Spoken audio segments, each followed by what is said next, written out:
to call this public hearing to order at 5:45. We are here at 5:45 today to talk about the placement of a manufactured home at 561 Hebron Road. Mr. Dugan? Mr. Dugan would like to place his modular home, correct? Following all of our ordinances, less than 5 years old, Clayton Homes, I understand. Okay. So basically, we're just giving the public the opportunity to discuss. If you have any issues with Mr. Dugan bringing in the mobile home, now is your time to let us know. Well, honestly, we didn't even see why he had to have a public hearing because it's a double wide, it's brand new, and I thought he just had to go in front of the council and say, can I do this and tell you what it is and give you the information. But we didn't even understand why he had to do this. According to our ordinances that are set forth, it states that he has to put it in a paper. He has to post it on the property 10 days prior to, and we have to have a meeting. That's what's actually written in our ordinances. So that's why we're doing it. It's to give their neighbors the chance to yay or nay, and I mean, that's a fair. So if the neighbors. But here they are, the ones that were complaining to you on Facebook. So sorry you had to deal with all that. Yeah. It was That was anonymous. small town drama, I loved it. Just the beginning. You handled yourself in that speaks volumes. So, Yeah. I think you win. That was a great public notice. I think just based off that, there's only one person upset, I'll see what he says. Yeah. Well, you don't know. Well, you'll learn. I know, yeah, right. You'll learn that quickly that anonymous. they like to talk there, but not here. Right. hide behind that anonymous. You believe them, it could have been someone sitting up here. Does that make Yeah, sense? Somebody thought I that. saw that, yeah. Yeah, if it's coming from your council, you'll know. We drove by the property on our way here tonight, and we saw a whole lot of really derelict properties on the way there. His property was fantastic, and we saw a lot of others that should be knocked down and have a double wide put on. Just saying. So do we, We have to wait for We have- 45 minutes, or the 15 minutes. Oh. 15 whole minutes, so. So anything else you want to talk about? The weather is pretty What? nice. Well, here comes the. Shut your mouth. Did you, It is hot. hey Steve, Hello, Steve. Hello, Martin. Hello. We're in the middle of Hi. a public hearing right now. Yeah, I know, I'm all for people getting quick field houses on their own property, always have that. All right. Catherine, did you find a home for the dog before you start doing your modeling down there? You said you had some maintenance to do, and you were looking for a foster for her? That one may be a little more I have difficult. 2 dogs left. They have rescued to go to the night until the 3rd. So I was like, I actually would like to give you guys some definitions. so if you want one in, A mobile home is a single wide, a manufactured home is one that is left with a frame underneath it, and a modular has no frame underneath it. Okay. So this is a manufactured home, not a modular. Okay. It's good So information. manufactured home. Yeah, it is going on a foundation, so it's not, I mean, you will have a brick skirting. Yes. There will be concrete footers underneath where it's tied down to, so it's not gonna be a full. But it does still have the frame underneath. It will have a frame. That's the definition of the difference. There's not Thank any you. tires underneath it, the tongue gets removed, the tires get removed, it gets set onto the footers, tied into the concrete footers underneath. You get mad at you, you can hook onto it, pull it off the blocks. I felt like the public wasn't very educated on the whole process. Anyway, the person who put that post on there, they said, well, it should be at least, less than 5 years old. And that's what our ordinance actually states. It states that, so. Yeah, so it is a brand new unit, I mean, they're still building it, but homes is building it. And with everyone here, I am gonna ask, once we get up there, and call the order. The 60 days isn't enough right now with these times, the ordinance that states once approved, it needs to be placed within 60 days. So unfortunately, right now, with lumber, built plants and stuff, it's kind of behind on that aspect. So, I don't know, once it's called for, if I can ask for 120 days to potentially pull it out, just because I don't think that 60 days is quite enough. We probably need to revisit that anyways, because considering that you are coming from out of state and you wanted to make sure that you could even place it here before concerns. Yeah, So I- if we had a bigger span of time, that would actually be beneficial. I think the 60 days, I kind of push it, because even like I said, when tomorrow, the place is deposit, start to build on it, the factory can work for weeks alone. That doesn't include transport from the factory to Neo ship, from Neo ship to wherever it's going. So I mean, 60 days, that's just my view, so FYI, I lost that. Okay. Since the ordinance is 60 days, do we vote on to approve it and then start the 60 days? You know, put it on consent agenda, I don't know how you would do it. If the board votes to approve it, what I would Maybe delay recommend, it 60 days or something. what I would recommend is they waive the 60 days and increase it to whatever number we might discuss, is what I would recommend personally.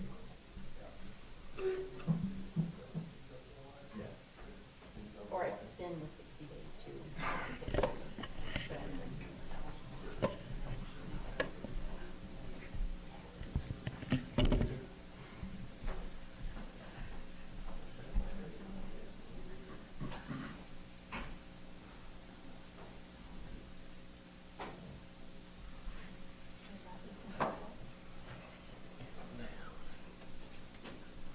Hello, welcome.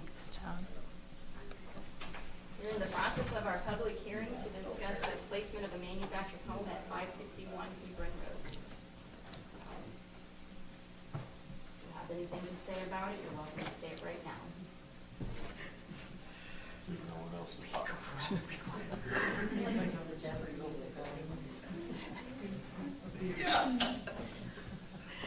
Brandon has a drainage check. If every time that music would come on TV, he would howl. Oh, really?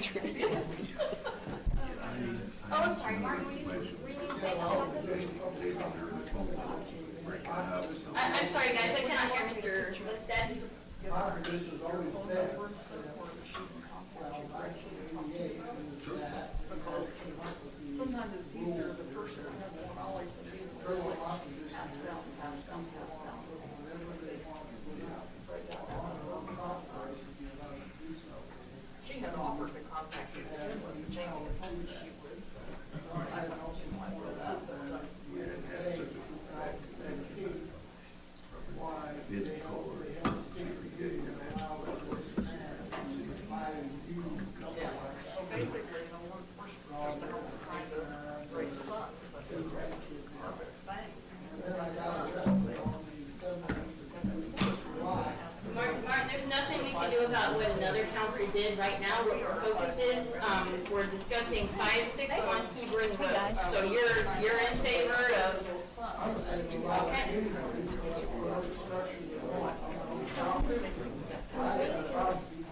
This is our Okay. I think it's a grand idea. Welcome, guys. We're having the public hearing on the placement of the manufactured home at 561 Hebron Road.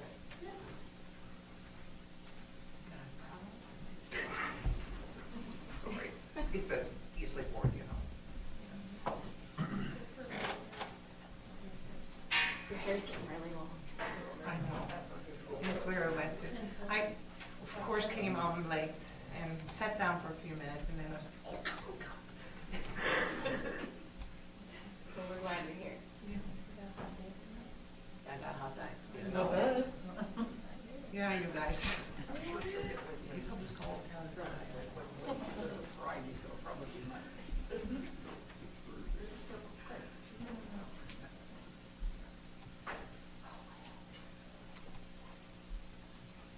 Barry, I don't know if you're able to discuss the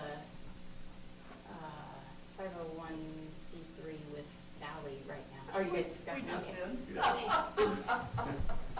I know he came back to the office yesterday, but I just missed you. I think I had to step out and do something. I can't I'm remember. gonna have the lady that knows more than I do get in touch with him and, There's always somebody that knows more that can help us out. So. yeah, she's the one that applies for a grant to begin with. And she's the one working with the bank who owns this other fund, so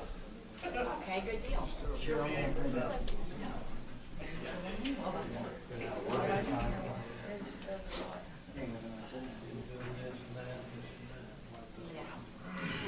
Hi, what's your name? My name's Jacob Bettis. Okay, Jacob Bettis. Yes. Yes, you are on as a guest, right? Okay, yes. Or actually, not a Any guest, sign but in we have sign? you on old business. We have you on old business, so Right. we have you on the agenda. Gotcha. Welcome. Thank you. Right now, we're just having a public hearing about placing a manufactured home at 561 Hebron. It's open for 4 more minutes, then we'll close that and then start our meeting. Okay. So it's any public comments about it right now. Excellent. We've got some weird awkward silence going. So, can I ask you a question? Sure. You said it's about what now? About a placing a mobile home in Hebron? Manufactured home on 561 Hebron Road. There's So a the city gentleman. has to vote on that? Say it again? The city has to kind of approve that? The council does, yeah. Anytime you bring in a manufactured home, we are required to vote on it, yes.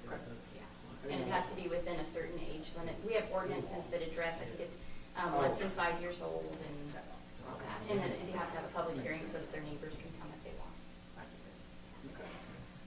Learn something new every day, huh? Yeah. So neighbors come out here and tell you they don't want that trash thing at their place. They can, Next to yeah. their place. Yeah, if that's valid. How old is the manufacturer? It's brand new, they're working on building. And Trevor's right behind you, he's from Las Vegas, right?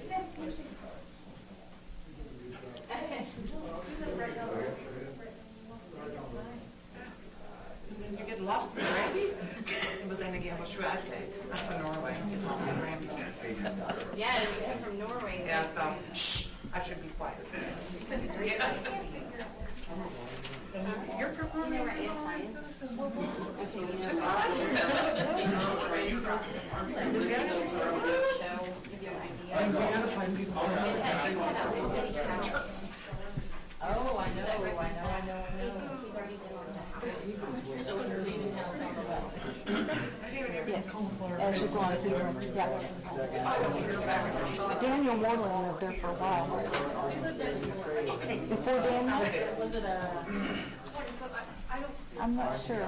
No, but I understand what you're saying. It's been a long time since he's lived there. Huh? Yeah, I know exactly where he's at. I didn't know that's why I got in trouble today.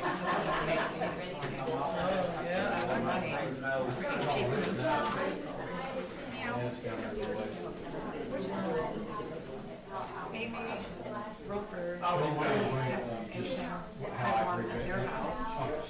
There was a huge house. I went out there. No, it was just, went out there. Sorry, we have to have you come real life. And sometimes you may not be ready for it, as long as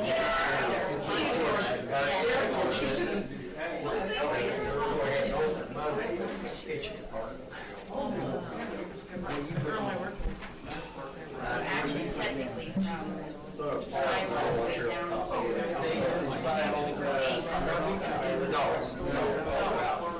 Out there by West Side Quarry, all around. Right underneath the Okay. I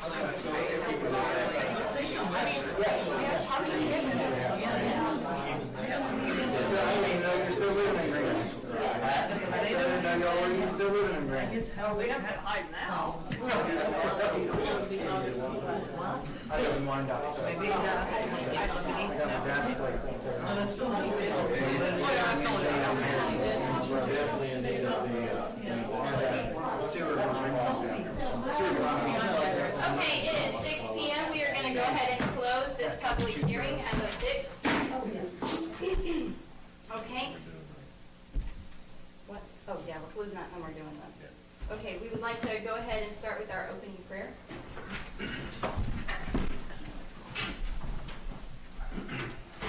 Father God, we thank you so much for Granby and all the things that are happening in Granby right now. We pray for the schools as they begin. We pray for the special meeting tonight, and we pray for our city council. Lord, watch over us and keep us safe and help our city to grow and prosper through Christ. Okay,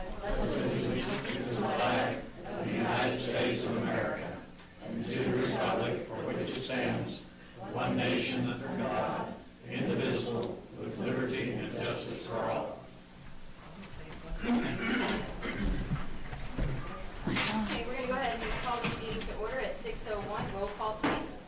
Claudine Pop. Here. Here. Jamie Conway. Here. Dave Carroll. Here. Bobby White. Here. Okay, number one, approval of the agenda as presented.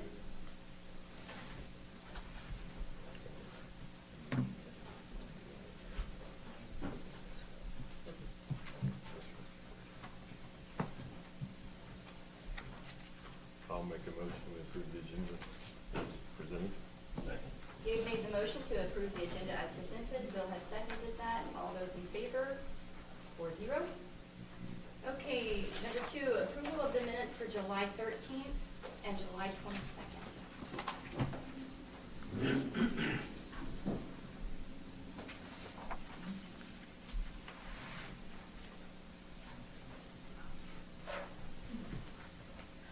The only thing I see on this is the first one says 13, the second one says 13. Are they?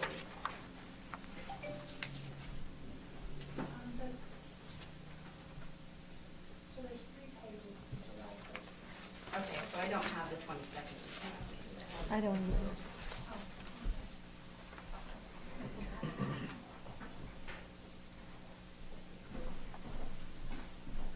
I just thought one of them happened to be the other. Is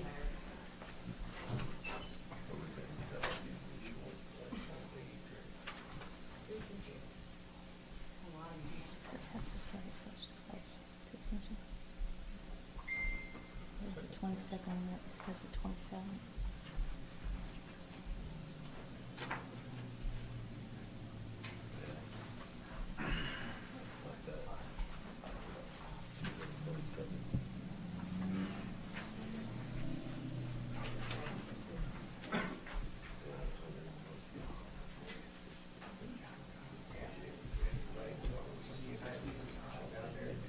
I think because we were saying in that second yeah, so we may have voted beyond. Okay. And we did, steps grants. I'm working on it. Okay. Yes, we did. Engineer and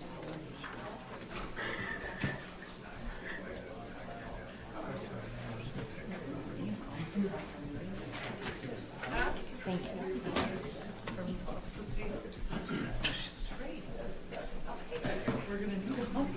Yeah, that's.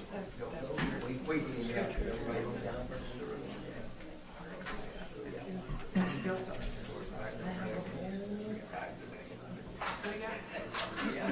And you-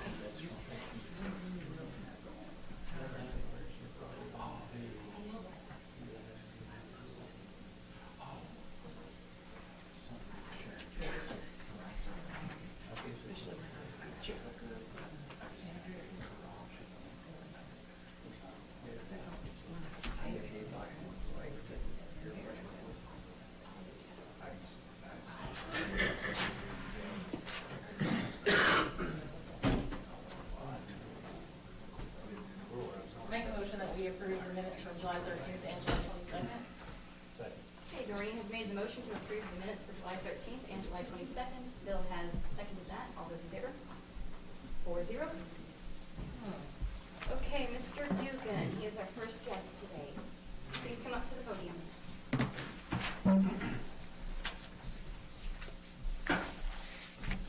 Good evening. How are you guys? You want me to start? All right. My name's Trevor Dugan. I'm requesting to place a manufactured home at 561 Hebron Road. It's going to be a 4-bedroom, 2-bath, double wide on a permanent foundation.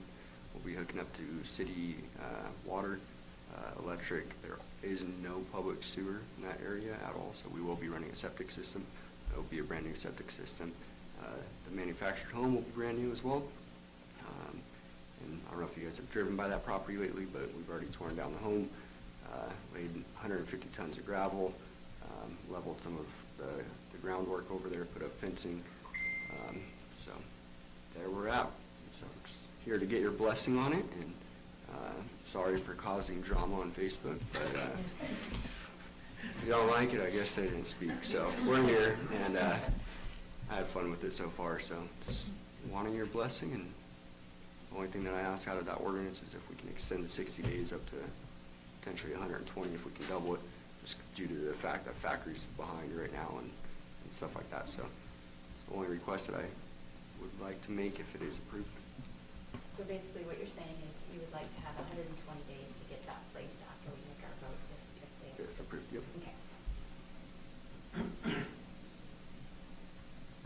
I'll make a motion that we accept this request, and I'd like to actually extend it to 180 days, just in case there's more issues as far as the construction. Second. Okay, Doreena's made the motion to accept the request to place that manufactured home on 561 Hebron Road, extending the placement up to 180 days. Bill has seconded that. All those in favor? 4-0. Welcome to Granby. Thank you. Thank you. I was hoping for Mr. Anonymous. They don't usually show. Okay.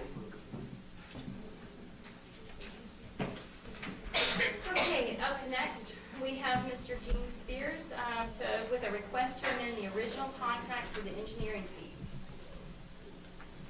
Hello, Gene. Thank you, thank you. Well, as a preamble to my request, as you may be aware, we're having a closing in August, is it the 10th, for the finances to fund the expansion and the upgrade of the wastewater treatment plant. We finally arrived at that point. What I asked was the city to consider favorably a request by my company to amend the engineering services agreement to allow for me to submit a invoice for the amount of expense that I've incurred thus far, the company's incurred, in order to get us to this point. And I don't know if you have a copy of that amendment. It's straight out of the format is straight out of the rural development documents that we have to use. We can't use less than what they offer. The amount that I'm asking your consideration on is to increase the total amount for services up to $344,000. We are at this point, at the end of May, we've incurred costs, I believe, totaling $304,000, if my memory serves me correctly. There will be a, how much? 307. There will be additional cost during the course of construction for myself and others, cost other than any inspection that we provide or is asked to provide for the construction. We have to review submittal data on all the equipment, review and approve the contractor's pay estimates, converse with the contractor, and I believe, according to the contract, I have to make a spot visit, I'll call it that, once a month or sooner, of the construction progress as it goes along. But basically, we've incurred the level of $307,000 up to this point. We only had, up to this point, I think there was $160,000 or $150,000 estimated back in, what was it, 2019? According to the contract in 2020, it was $150,000. 150. That was, that was,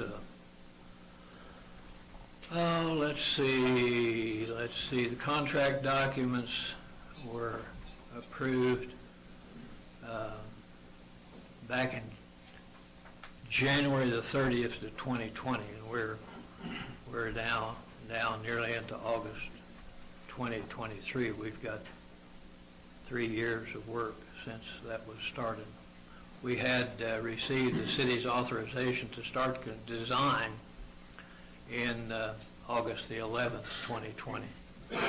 That's how long we've been on this project. I made a choice not to invoice during this period because it would have required the city to have come up with that amount of money. And I made a decision that we wouldn't invoice until such time as you were in a position to have funds from the loan that rural development said that they would provide. We've carried that. We've done this on other occasions for other clients. I probably should have kept you more abreast of the rate in which those costs were increasing, but it's in the same light as the cost of construction that's increased. We started out with, when the facilities plan was prepared, we had a cost for construction estimated, and it and other aspects of the project have increased maybe 30%. So that's what we're having to deal with, is increased cost in all categories of cost for the project. But I would really favor a consideration on getting an amendment passed. I really don't think I'd be in a legitimate position to ask the rural development to approve any invoices that I issue that they're going to loan you money for unless I had a proper amendment. But that's where it stands, and I'm open for whatever questions that you might want to offer. So basically by this getting drug out, I should say, we've just accrued more. This is correct. Time. I went back and looked at the surveys that we did for the property that we bought. The work and the surveys for the easement for the sewer line, no rise certification to satisfy the flood zone criteria, and all the work in reviewing the different locations for the holding tank until we finally found one that we could acquire and utilize. But there has been extra work and time. There has been a lot of the time that's gone by. State offices weren't as efficient during the pandemic, and factors like that just cause a drag on all the projects. I had one project in Caney, Kansas that we couldn't get parts for on the clarifier for 9 months. I called up the group in Pennsylvania and asked them if there was any reason why they couldn't send those parts down. And they said, oh, we've been closed up. We've been classified non-essential. We've been dealing with that and other factors now for 3 years. But we're at the point now where we can start construction. I think I related in the last meeting my recommendation, and you followed, to award the contract to Patrick McClanahan Construction Company. I have a formal document out of the contract document package that we'll need to produce. I also need to develop up his contract documents so that he can sign them and then offer them to his bonding company for bond, performance bond, payment bond, and insurance certificates. But I'll get those and have them ready such that during the finance meeting we can provide them to him and he can follow suit. But that's where we stand right now. So if the RD doesn't approve the amendment? I'm sorry? If they do not approve the amendment, will we be paying that out of pocket? Well, when you say they being rural development, Yeah. I don't think that they would disapprove. I think they understand. One of the things that bothers me is that they developed a letter of conditions, and they did not recognize the fact that we had additional expenses. I wrote another letter back to Cody Green and told him that I had taken his line items and revamped the estimate, but I didn't hear anything back from them. They're still using figures that were generated back 4 years ago, probably because they didn't take time to take a look at where we stood now. The only factors, cost that they knew of, that I'm aware of, is the cost of construction. That's the only thing that they're aware of at this point. They don't know what we've paid for land, and they don't know what we've paid for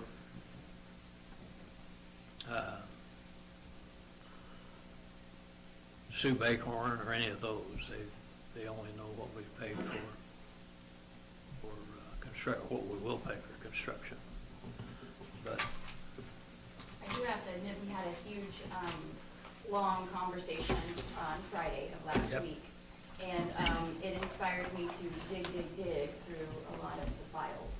I pulled up our original contract from 2020 that actually had it had the pay scales, hourly pay scales for 2019 in one column, the pay scales for 2020.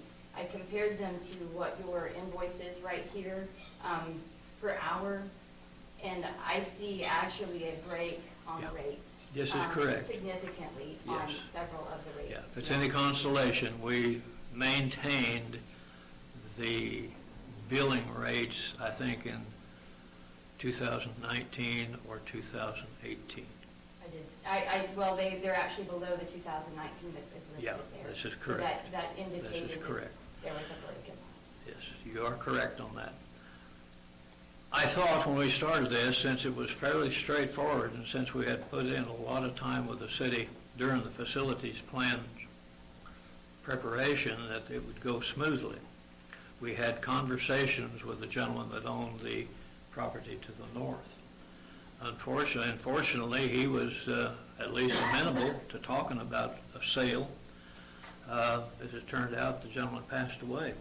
And further conversation brought out the fact that there wasn't too much interest in selling any of the property. And so the next step was to look at the area south of the treatment plant to put a tank, a detention tank. I could get it set in there, except I was encroaching on what the Corps of Engineers had designated to be the inundation zone should that valley flood. After going through a lot of surveys and a lot of calculations and positioning of tank, we became aware that the Community Development Block Grant could not be used for any project where there was anything in the inundation zone or flood zone, which surprised me. You can build in the flood zone. All you have to do is to provide certification that it doesn't raise the 100-year flood more than 1 foot. This is a certification I had to provide because we had a new force main, a new sewer, pressure sewer going across there. So we didn't get to use that site, and the next thing we had to do was to approach the property holder to the east and negotiate and talk, and finally we agreed that we could buy an acre, and that's where we started off. But I could not drill, I could not do soil testing, geotechnical investigations until I had the site, until I had a fairly sure that we would get the site. And that finally came about, and then we proceeded on and finished it up. That's a lot of the problem that we've had on the thing. We did have a discussion the other day that as sitting in this seat, stepping in after someone else, council needs to make sure that they request statements of accounts. Yes. Something to keep track of where this is going so that the next person that steps into this seat can see. So I do, once again, I want to caution the council to make sure on any other projects in the future, make sure that they're sending you statements of accounts on monthly, or quarterly or something to keep you abreast of what's going on. Okay? I agree with that. And normally, our billing goes out monthly, and we expect to be paid monthly. But in this instance, until you had sold any bonds, you would have had to find funds elsewhere, and I said, I don't want to put them through that. So we carried it, and we've done this in the past, and this is our gift to you, so to speak. Understood, and we do appreciate you carrying that. Well, that's fine. We do appreciate, so, but what I'm cautioning is, even if someone's carrying it, we still need Yes. an account of where we're at. You are right, So, you are right. mhm. We were, I guess, more interested in, I gave our focus of attention to getting a set of plans and specifications ready to where we could bid it more than anything else. But that's where we stand, and I appreciate your consideration on the matter.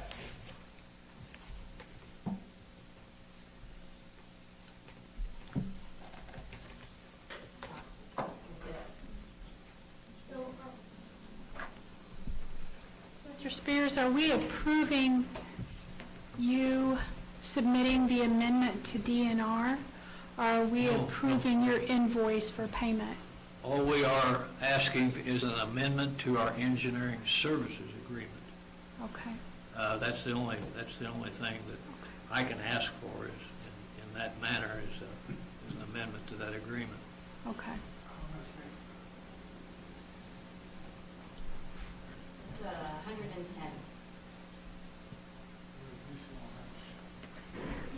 Do what? An additional 110. Yes. Yes. So it comes from 150,000 back to 2019 to It was 238 total, I believe. 234 was. Yeah, 234 was the total. The 150 was it was a subset Yes, of. a subset of what? activity, yes, yes. They break it down into preliminary design, final design, construction phase, bidding phase, post-construction. Normally, the contracts I write are just have one fee, and it serves the whole project. They break it down. So basically what I'm looking at here though is that this 307 is what we've required at this moment. Yes, ma'am. The 344,000 is what you're And- estimating that it's going to go to. That should. Eventually get to. Okay. I've given myself some cushion Okay. from this point on to the time that he finishes up. I will be open with you all and say there is nothing in that 344 to cover the cost of inspection of construction. There is a separate line item for that in my contract. And if you'll go back to the copy or the email that I sent to Cody Green after he sent me his breakdown of cost, I had adjusted that an amount for inspection up to, I think it was 144,000. But Lana, can you remember, or could you find that particular email? It was in February, I believe. I may have it, I don't know if I brought it with me. But I want to let you know, and that's another question that probably needs to be considered. Rural development, originally I had $80,000 in there back in January 20. Are you saying that's in addition to 144,000 in addition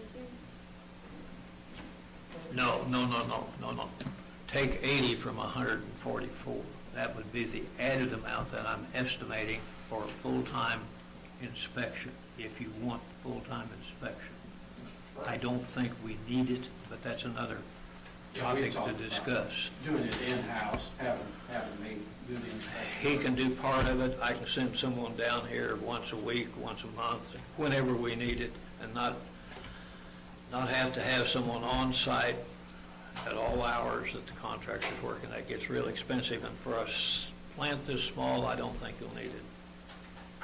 McClanahan is a good contractor. We've had good experience with him. I think as close as I am, 30 miles away, if he's got a question, we can handle it. And he'll keep me informed. But If you go through the letter of conditions or anything from rural development, you'll note that they want full-time unless the city specifically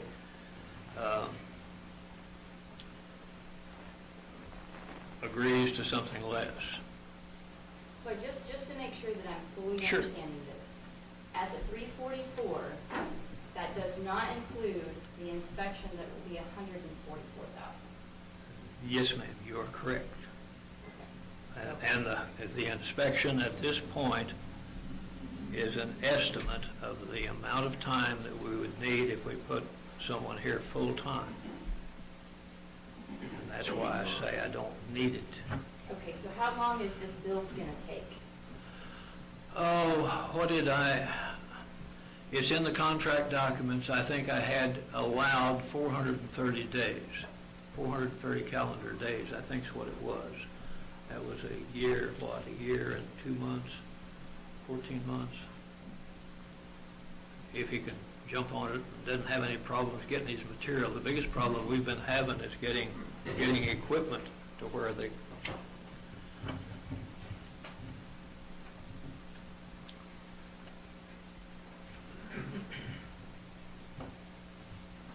I hope everybody's understanding what I'm laying out here. Well, what I'm processing right here is Sure. you're saying that you're requesting an amendment to the original agreement to go from 234,000 to the 344,000. Yes, ma'am. Which does not include an inspection, which will be another 144,000 on top of that. Right. And it'll be spread out over 430 days worth of, while they're working on it, basically. Yes, ma'am. Yeah, but that's only if we have full-time. Right, if you request it. Okay. What I want to do is to have it set up to where I don't have to have a whole bunch of amendments. Gotcha. So when you originally estimated it in January of 2020, it would have been 80,000, and now Yes, it's ma'am. at Yes. 144. You see, everybody signed off back in January of 20, where we had the basic services was estimated to be 234,000.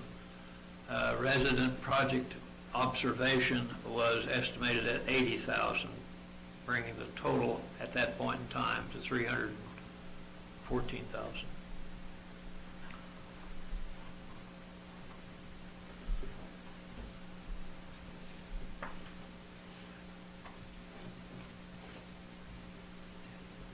So after this closing on August the 10th, did our construction company indicate exactly when they are going to be here to start? Okay, good question. Once we have his contract documents, his insurance and his bond papers, we'll issue to him a notice to proceed. Okay. After we have the closing on the August 10th, we will have a pre-construction conference, and one of the topics that we'll go over is the starting date, his planned starting date. But we don't want him to start until he has his bond papers, his insurance papers, and his contract all signed out. We generally write the notice to proceed with language that you are required to start on or before certain date, and that's the date we'll talk to him about in our meeting on the 10th. That's one of the topics we can have then, or we can all hold it off until August, or until the pre-construction conference thereafter. But he'll talk about it with us.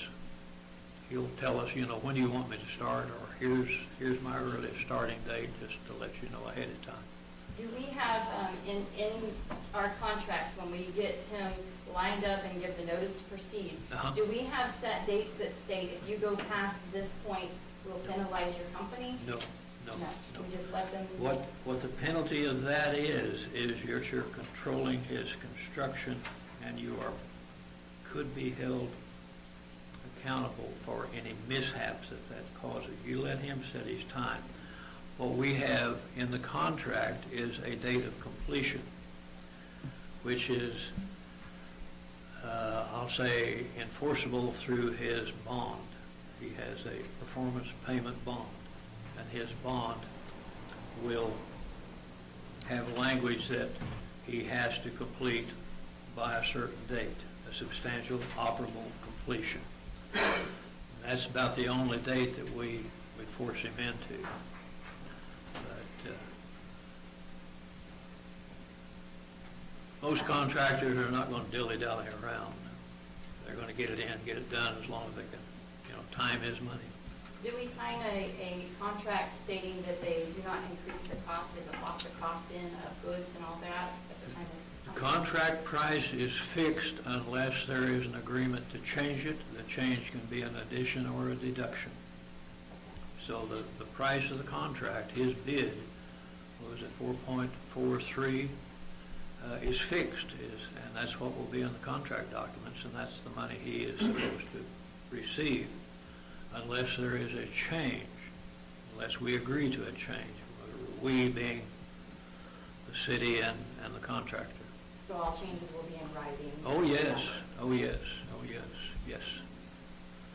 Sorry, guys, if you have questions, ask, I answer. You're doing well.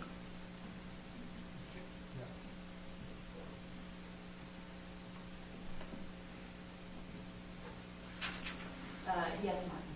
What happens if you guys refuse to pay an additional $110,000? Wouldn't the, essentially, the project which was pretty well bid on the table until you guys resurrected it? Or you still have to go pay that and go with the additional bid? The project was not dead on the table. As a matter of fact, I've been working on this project, and so was Mr. Hawkins. He was waiting on a waiver from the Yes. DC because of the change in the BABA Act. So it was never dead on the table. When we found what the costs were going to be, we knew we was going to have to ask for additional funds. But because of the Build America, Buy America Act, any additional funds would have to comply with the requirements in that act, which said that everything that was put into a project for which federal dollars were contributed had to be made in the United States. I'm sorry to say, I don't believe the people that wrote that really knew what they were doing, because if you look at a piece of electrical equipment like a control panel, there's no way that you're going to find any of them where everything is made in the United States. The gaskets and pumps, they're not going to be made in the United States. They're going to be made in Lower Swabovia someplace where they make them cheap and they ship them over here in mass. I attended a meeting in Topeka, and the question, how are we going to accommodate the BAA? Nobody knew. There was no answers. So the people in the Potomac decided we better provide a waiver for all those projects that had been caught in this period of time. And so that's what they did. And the waiver, as you noted, was granted, and thereafter, about a week after, our request for additional funds came through, but we are not under that requirement of the Build America, Buy America Act. We are under and remain under the American Iron and Steel Act. But the difference there is that for that, they give you a list of things that are included and have to be in the United States, made in the United States, and also a list of things that does not come under that act, which is a lot easier to work with. One of the things I have in the specification is a certification form that the manufacturer is supposed to provide with the submittal data for a piece of equipment, so that we don't have to go out and do a lot of investigation and calling around to find out whether or not that was really made in the United States. And when they say made in the United States, rebar is supposed to be melted from iron ore from the very start in the United States. That's how particular it gets. That drives cost up also. Anything that's Yeah. grade steel from the United Yeah. States drives cost up a lot. And you'll be surprised how many companies are making valves in the United States and at the same time importing valves, and they will ship the valves that are made elsewhere to projects without federal funds, and the ones that are made in the United States, why they'll ship out projects wherever federal funding is be paid out. So basically, council, what we need to do is make a decision to accept this amendment to the agreement or not at this point. Mr. Lindstedt mentioned what happens if you say, we're just not going to pay it. What that does is it stops your project, basically. If you're not paying your engineers, you cannot move forward with your, with the contact that takes care of all these situations. So that's kind of something you need to remember on that. Am I correct on that? Mr. You are Spears? correct. I'm correct. You are correct. So we just need to make a motion. If that's what you want to do to. It's not on the agenda, but if the board does approve it, in order for you to sign it, I will have to read a resolution for you to do that, and I do have a resolution. If it's approved. So, if they make that motion, then you'll do the resolution after the time. Tell me if I get all this right. So I'm gonna make a motion that we amend the owner or the engineering service agreement amendment number 1 from $234,000 with an increase of $110,000, which would be $344,000 to Alger Martin. Okay, give me the motion to accept the amendment to the owner engineer agreement, amendment number 1, from $234,000 to the $344,000. Do I have a second? A second. Bobby has seconded that. All those in favor? 4-0, and that passes, so we need that resolution. A resolution of the City of Granby, Missouri authorizing the mayor to enter into an agreement between the City of Granby and Alger Martin and Associates. Whereas Jamie Conway is duly elected mayor on April 4th, 2023, and whereas the Board of Aldermen feel it is sound business practice to have a resolution granting authority to Mayor Conway to sign this agreement on behalf of the City of Granby. Now therefore be it resolved by the Board of Aldermen of the City of Granby that Jamie Conway as mayor is authorized to sign on behalf of the City of Granby an agreement between the City of Granby and Alger Martin and Associates, Inc. for healthcare. No. I'm sorry, I have to amend my own resolution for engineer services. All other resolutions in conflict herewith are hereby repealed.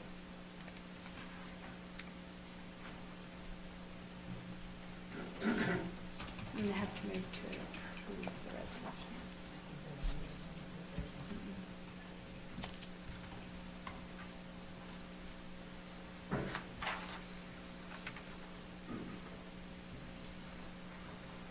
I move that we approve the resolution as stated to authorize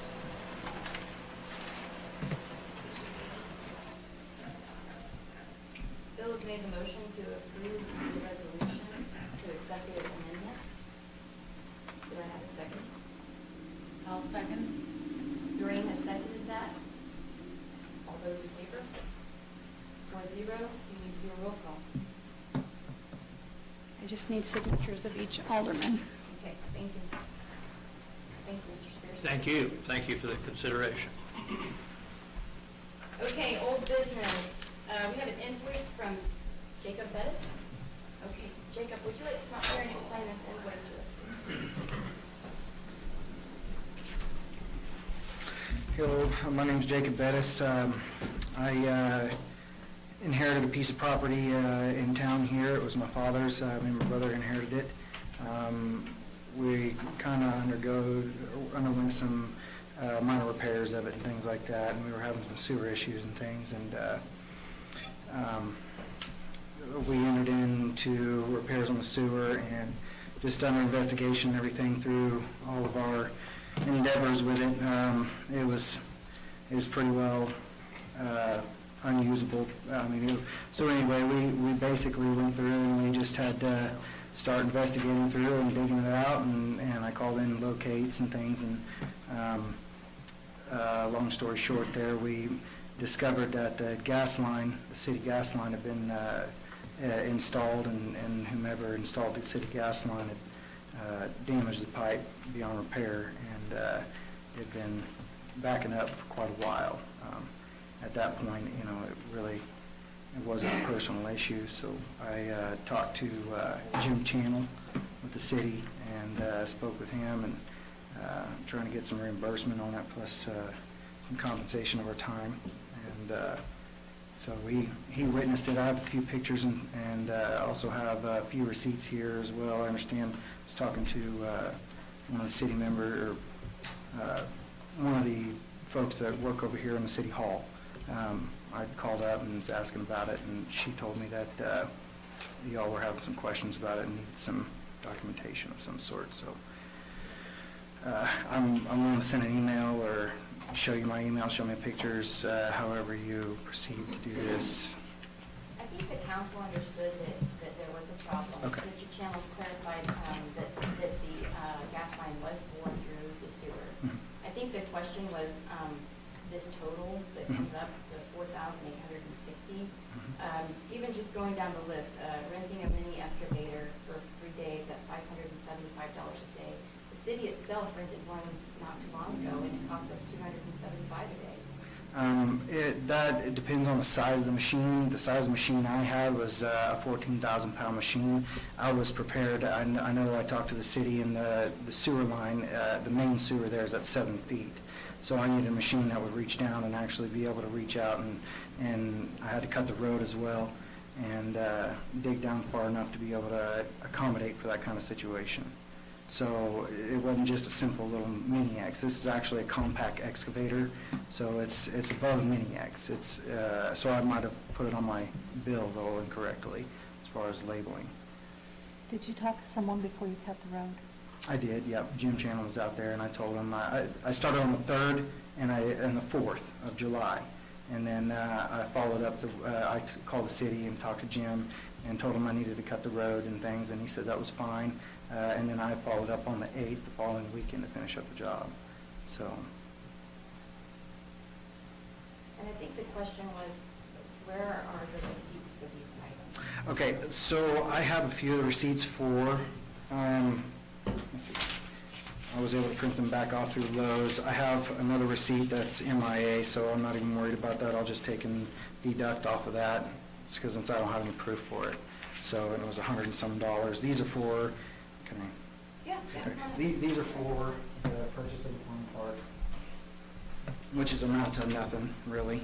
I ended up having to buy a hot saw blade. If you guys ever bought a hot saw blade, you know they're not cheap. So, and that was one of the receipts that I didn't have. So do you have receipts though for renting the Yeah, big ones, the machines? I have a bill from my company. So how I was doing this is I spoke with my company. I'm a project superintendent for a construction company on the show, and they don't just loan us their equipment. So I entered in negotiations with my boss about renting a piece of equipment and using our company's equipment to be able to even do this. So, and they sent me a bill from their office, and I can email it to whomever, or you can take a look at it right here. So it's a simple bill. And I have, do you need to see pictures of? So that's the truck rental part.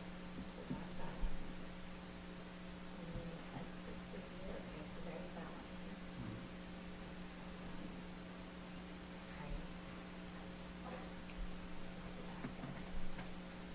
I see those on the invoice here. Yes, ma'am. So we're just,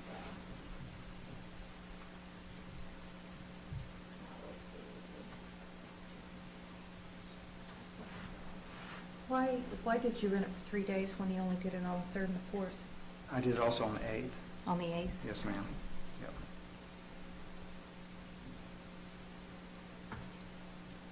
And actually, I think I have, the receipts are the 4th and the 8th on there. These two, I Purchase think parts. these two that are on your iPad here were some of the main questions was why Understand. were they so high? Yeah. I've had rental properties, I've had trees grow up through my septic, I've had to dig it out myself, I've rented Yeah. machines and dug it out, I've never seen it cost this high. The That's sewer, scary. well, from what I understand, the sewers, it's actually been backing up for a while. The thing is, you know, sometimes whenever you enter an investigation on the sewer line, you don't know what you're looking at. You never know. And, you know, if I had known where it was, I mean, we could have just gone straight to that spot, repaired the spot, and it been done, and it'd been a real easy thing. Of course, you know, when you're, the utilities, the way the utilities were set up in the yard, the sewer line actually crosses across the utilities and then turns in and then ties into the city main.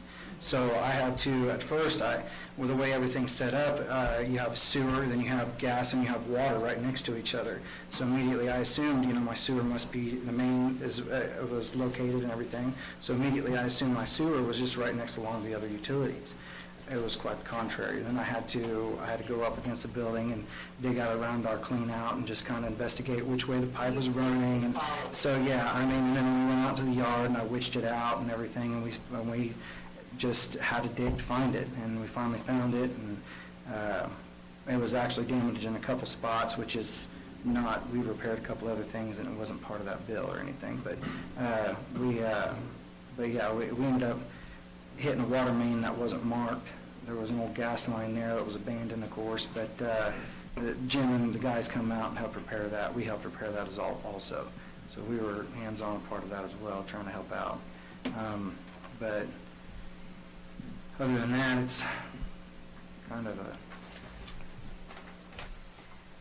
you know, I know that, you know, the wages and things, I know you didn't ask about that. I mean, if you would have to hire a contractor out to do this, you would actually have paid for a legitimate plumber, which is quite a bit more expensive.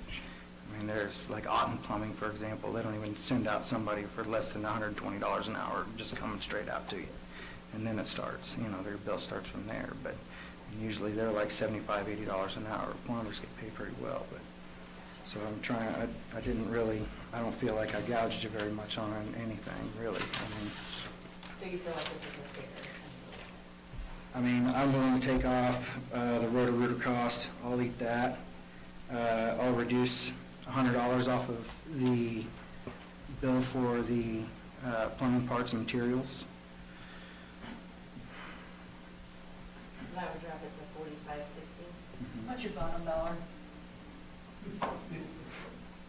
Draw a hard bargain, don't you? Okay. Let's see the bill here. Hang on just a second.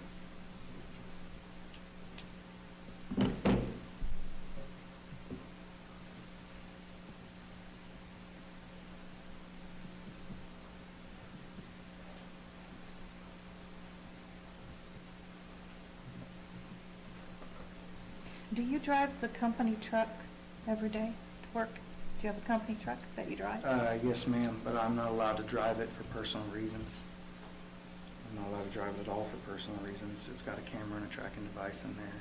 So where did you drive it for 3 days, if you're not allowed to drive it? No, I drove it, I entered negotiations with my company to use the company truck because I don't own a truck big enough to haul a machine like that. And a trailer also. So I don't own it anyway. So what you're saying is that company truck drove that excavator? Yes, ma'am. Yeah. And then, you know, fuel cost is all in all this and everything else too, so it's also part of it. You know, I mean, would you do 3,800? I'll knock it off at 3,860. I'll take $1,000 off of it. If you go, and they're willing to do that. 32? 38? 38? I'm asking, I mean. I understand. It's not gonna hurt to ask. I understand. This is- Yes, ma'am. The issue with this is not my money, it's everybody's money, it's the town's money. And I understand that you had issues with your lines. Yeah. And you know, I wish our, Jim Channel was here to have this discussion as well. Yeah. And let us know exactly. I figured he would what be. the conversation was. But because we don't know that whole conversation, I do have text message documentation for it. Would you like to see it? I visited with Jim quite a bit about it. I'm not going to sit here quietly about it because Jim did, he flat said, we bored through the sewer line. It is, however, it was done 20 years ago. Right, and we've had problems with it for quite some time. I mean, it's not like, you know, and then finally it was plugged solid all the way up to the house. So a lot of those hours, man hours that we were doing this was road rooting and cleaning out the line from where the main road all the way up to the house, and it's almost 50 feet there. And it does So, sound like a credit situation. huh? It sounds like a credit situation. It really was, you know, I mean, very. It was not pleasant. So, And you inherited this property when? about a year and a half ago. Okay. Yeah, and we've been experiencing problems for a long time. My dad lived there, of course, he was by himself most of the time, so it wasn't really near as bad. But now that my brother and his kids are living there, you know, it's been an issue. It's been a serious issue, so. Well, it's obviously city's fault. I mean, so I'll make a motion that is it Bettis? Yes. Okay. That we reimburse or pay Jacob Bettis $3,860 for his issues he had with his sewer line. Davis made the motion to reimburse Mr. Bettis for $3,860. I'll second that. Doreen has seconded that. All those in favor? 4-0. Thank you very much. Let me try. Yeah, no problem. It was a pleasure meeting, sir. You as well. What can I expect on this as far as payment and stuff? We'll get that issued Monday. So Okay. we need 2 signatures, so at the very latest, you would get it Tuesday. We'll call you. I have your number. Fantastic. Thank you very much, everybody. Thank you. See you, Jacob.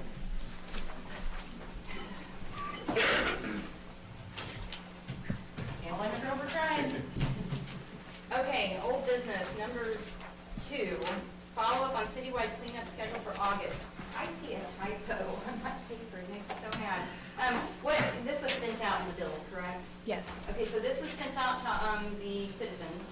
It basically breaks our city into 4 quadrants.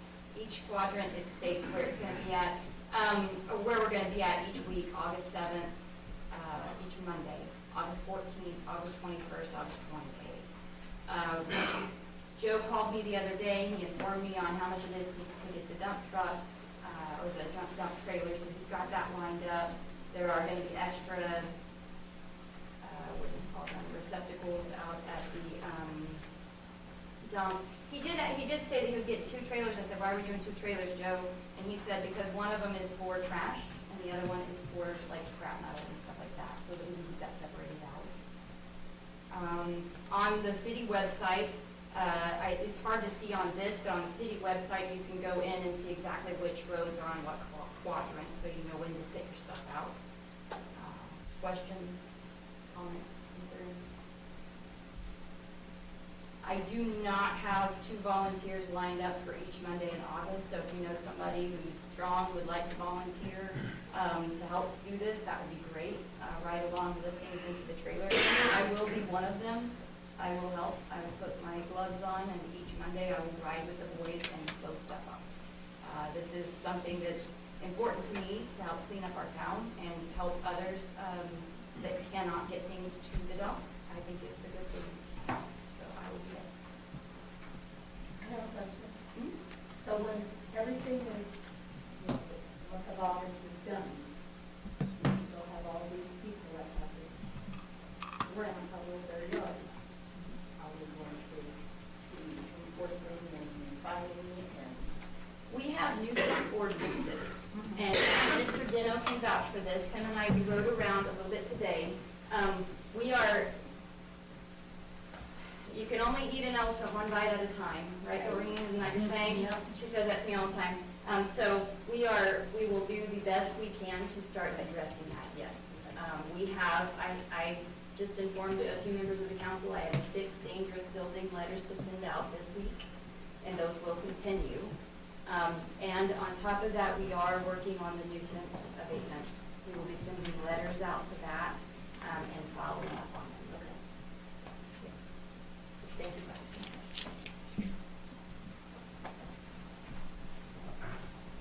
Okay, so we did not need any votes on that. That was just an FYI on old business. Okay, so old business number 3, bill number 894, an ordinance of the city of Granby. Oh, this is about the cemetery. we have a new ordinance in front of us addressing the cemetery. And this has been timely posted, so I just need to read it by bill number and title only. Okay, thank you.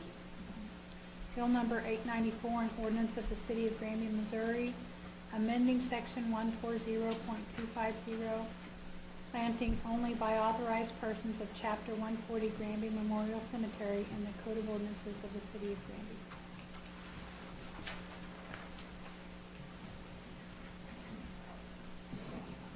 I would entertain a motion. I move to accept bill number 894 on the first reading by number and title only after having posted publicly for 10 days. Do we move to approve that? Bill has seconded though. All those in favor? 4-0. This basically just states no shrubbery or other plants can be planted. It's been an issue, and the cemetery board discussed that with us and has requested us to fix that ordinance. Okay. Number 4, discussion, committees for Old Mining Town Days and for the ballpark. We still have not gotten back with our attorney has not gotten back with us on correcting those. We want our council members to be able to chair boards and committees. We think that it's very important for them to be able to do that, and it'll help progress some stuff. So once our attorney gets back with us on some of those ordinances, then we'll pass those. I do want to talk about Old Mining Town Days Committee. Doreen, you want to take off on that one? Yeah, we need as many volunteers as wants to be a part of this. We actually have a couple of ladies that are in our audience today that have stepped up and volunteered and have been,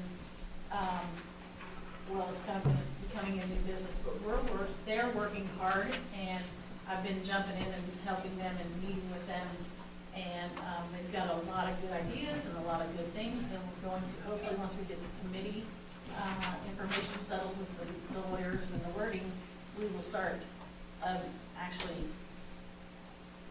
building and forming these committees. I think we can go ahead and form the committee. We may not, I mean, honestly, in one section of our ordinances, it states that, and this is where it's under alderman, it states that alderman should not be the chair. Under alderman. Under the committees, it states that you can chair them. Yes. So they are controversial as far, I mean, they're just, it's silly. I do not feel like it is a violation of our ordinances to move forward. We can't just tread water and wait. Yeah. I'm sorry. Well, the issue that I'm noticing is we have multiple committees, but they could be joined together and kind of join forces, and then those have subcommittees under them. So as far as having a Parks and Rec committee, and then the Old Mining Town Day Committee would be a subcommittee off of that, as with the ballpark and the senior center. That way, everything's focused, it keeps everything, kind of everybody's on the same page.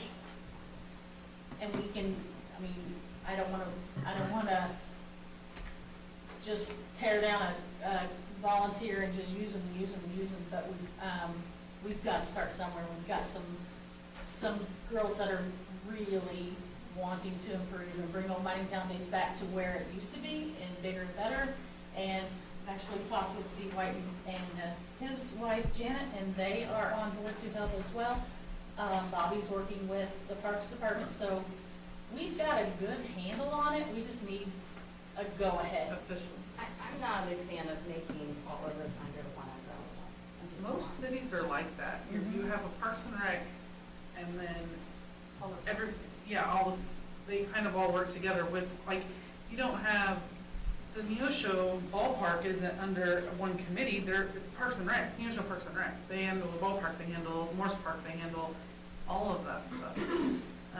Doesn't mean you don't need help, you know. I can see your point, I get it. Right now. It's a lot, But, yeah, but but it's right a lot now, I to do, feel like we need to get this ball rolling. And if we find out that we need to split that up into a separate category, I'm all for that. But I feel like for us to get any kind of improvement, any kind of events and anything rolling, we need to get it established. I would caution you on this, because what you're gonna have people come in, Parks and Recs group, okay, so what's our focus? Oh, let's talk about the senior, let's talk about this, let's talk about that. You're gonna I feel like we would just put our own agenda and say, At this point, we're discussing the Old Mining Days, and at this point, we're gonna, through the agenda, just like we have this is on our agendas here. Just don't get Each as item. much on there as we have on. Yeah. What I'm saying though is, okay, let's say, and I'm just gonna throw names out there. Let's say Kelsey's really interested in Old Mining Town Days. She's not interested in working with seniors and veterans. I'm making this up. I'm not saying anything about that. She's not interested. So Kelsey shows up to the committee meeting tonight, and it's heavy on senior citizens. She'll know She's it like, in advance. last time I was here, we got really focused on this and off a rabbit trail we didn't do. I really would like to see us continue to do senior citizens / veterans, Old Mining Town Days, and like a Parks and Rec, just separate it out. Really I appreciate that, but I feel like we need to start with the rec department that will subcommittee those until we can get those established. Because we have a group that is willing and able to do that. We have people that are willing to. Well, they haven't I said kind that. of agree on the Parks and Rec and like Old Mining Town Days, but I kind of see your point, like maybe the senior center and veterans, like, I don't know. The senior center probably could fall under a different category, I would say. I mean, overall, I have no problem having like a liaison that goes to those. Let's say Parks and Recs, okay, you talk about an umbrella. I can get one person going to that and representing that group. So let's say you have a group of senior citizen committee people and veterans. You want to be in the know, your Parks and Recs want to be in the know of what they have plans to have together. I see that, but you get so many people in discussing so many different topics, you're gonna lose people. And fundraising, you're gonna lose people. I It's really really hard. agree. I I've have seen to, it happen. in my organization, our little one, I have to keep track of so many things. My head spins. So it's really good if you have several people that, just from experience. Then I would like to be on the Old Mining Town Days committee, but I do not want to be on the Parks and Recreation. Oh, come on, Steve. And I am offended too, veterans and senior citizens. I'm a veteran, but I'm only 60, I'm not a senior. They're not the citizen. same. Can you get a discount anywhere? Yes, sir, you can.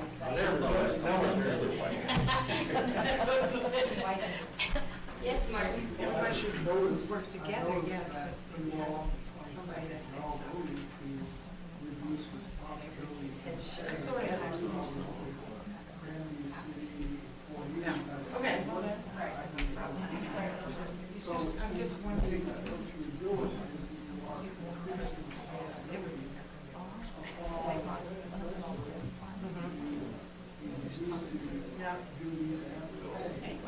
Yes, on the weekend, yes, we did. We took Parks and Recs off of a city worker. Yeah, okay. We reduced the salaries of ladies. We reduced the salary of that employee according to his responsibilities. The employee was on board with that. There was no forcing of anything. We are changing things. Upon this last election, we made that very clear that we intend to do that. So we are representing, we are doing what we represented in the election. So we are changing things. So our goal is to get more activities and make a difference in our community. Now, we don't always agree on how we do things, and that's okay, because that's the goal, is to duke it out and let's figure it out, you know? We're gonna do what's best for the community as a whole, so. Bob, Yes. you've been quiet, what's your thoughts? My thoughts are, if I'm gonna be on the ballpark committee, I'm gonna need a lot of help. That's what I was just talking to Gabe about, because that's a big undertaking. Gonna need lots of help. People that knows ball games. I've done it before, but I was more along the lines of treasurer and picking up the things we needed to sell from the concession stand, stuff like that. But we're gonna have somebody that's gonna have to be knowledgeable about setting the games up.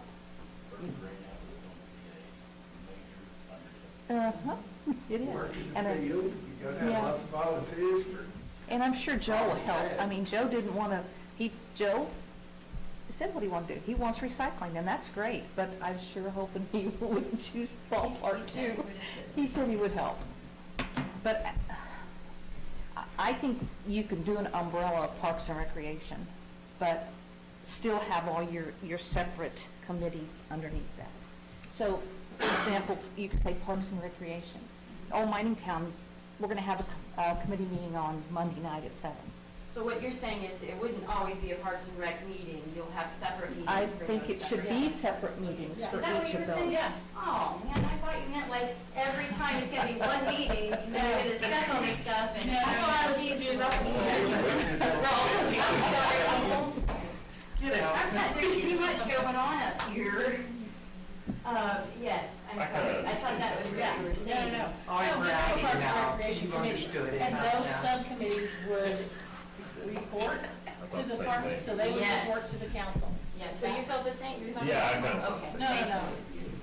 Never mind, forget what I said. If you would not want the senior center involved in the Parks and Rec, okay, that's one less that we deal with, and then we. Yeah. No, No, I, now she's back on one, I've seen it, it's on video. Because we can help, And this will allow That's better people, too. because there's several people that would like to be involved in several things. Yeah, if it's different meetings and if the Yes. focus is brought back and they're reporting to the, yes, I'm fine with that. Yes, so we will have a Old Mining Town Day meeting that will not include the ballpark, and then the ballpark will have meetings that will not include the people that are volunteering for Old Mining Town Day. But to begin with, we'll have to have one meeting, have people come and say, hey, we like this part, we would like to do this part. So you would have to have one group And we meeting. do have a survey that has people, they specifically stated which Right. ones they are interested in. And I've got those so we can- emails, and we'll get together. But we need to set a date, yes, let's set a date right now. First meeting to discuss, maybe, it's not a public meeting, I mean, it's a public meeting, but not a council meeting, but I want to know right now what, because I'm pushing. Not a Monday or a Tuesday. Sorry about that. I do have to still have a real job. Looking at count. Well, we all know that the community breakfast is the 5th, and we're also doing, we've already scheduled a senior citizens. After that, yeah. meeting after that. And actually, coming up on the agenda, we're doing a vaccination clinic on the 12th, so we're gonna be busy for that. I am free the whole, I don't have to go to Iowa on the week of the 7th.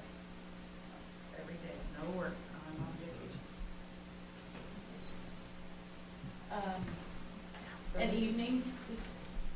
An evening, okay? That's, yeah, best. How about we shoot for Tuesday, August 8th, at 6 PM? I think we need to have the meetings in the evening, because there are so many people that would like to be involved that possibly couldn't make it through the day.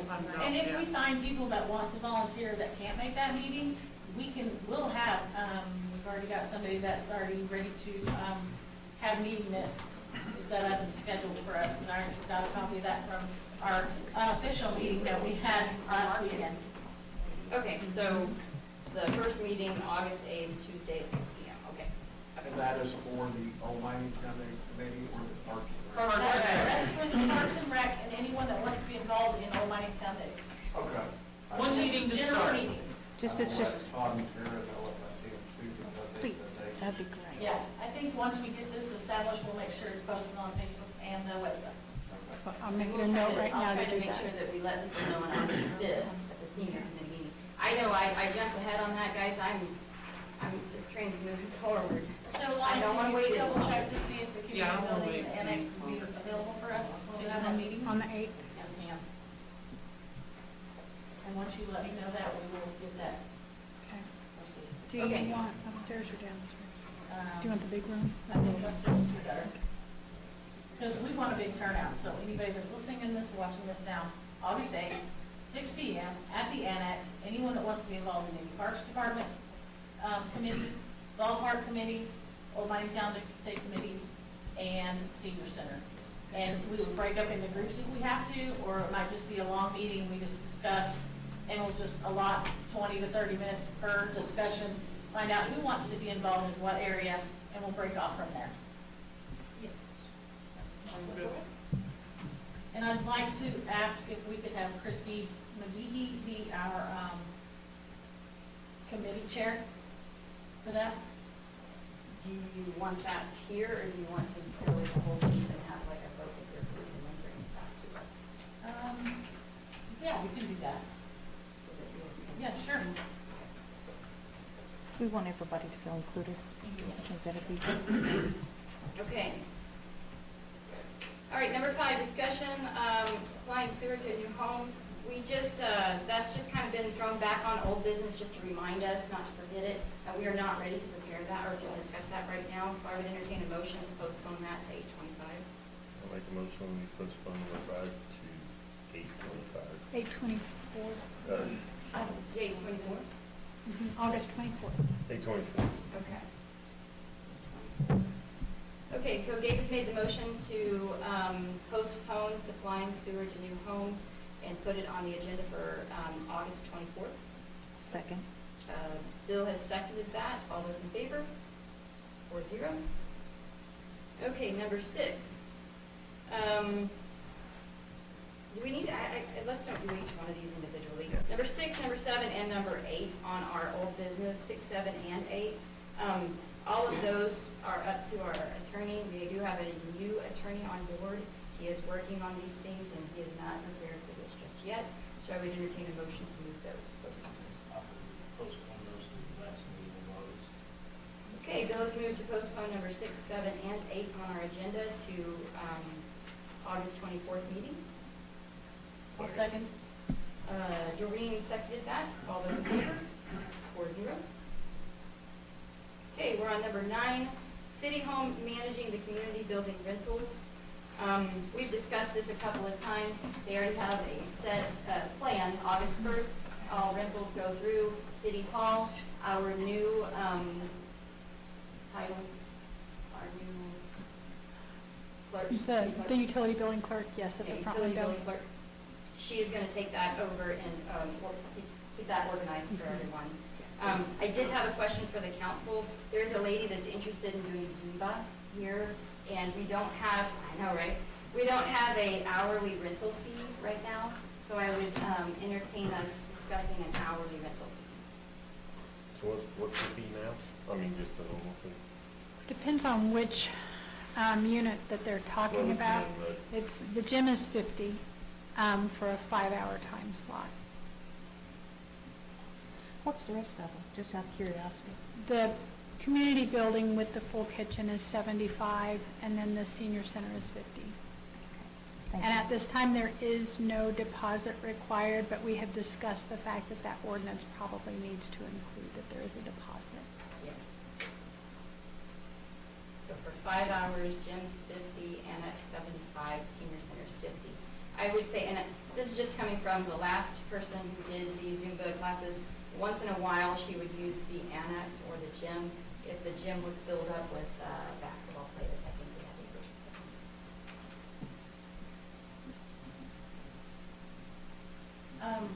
Is she charging a fee?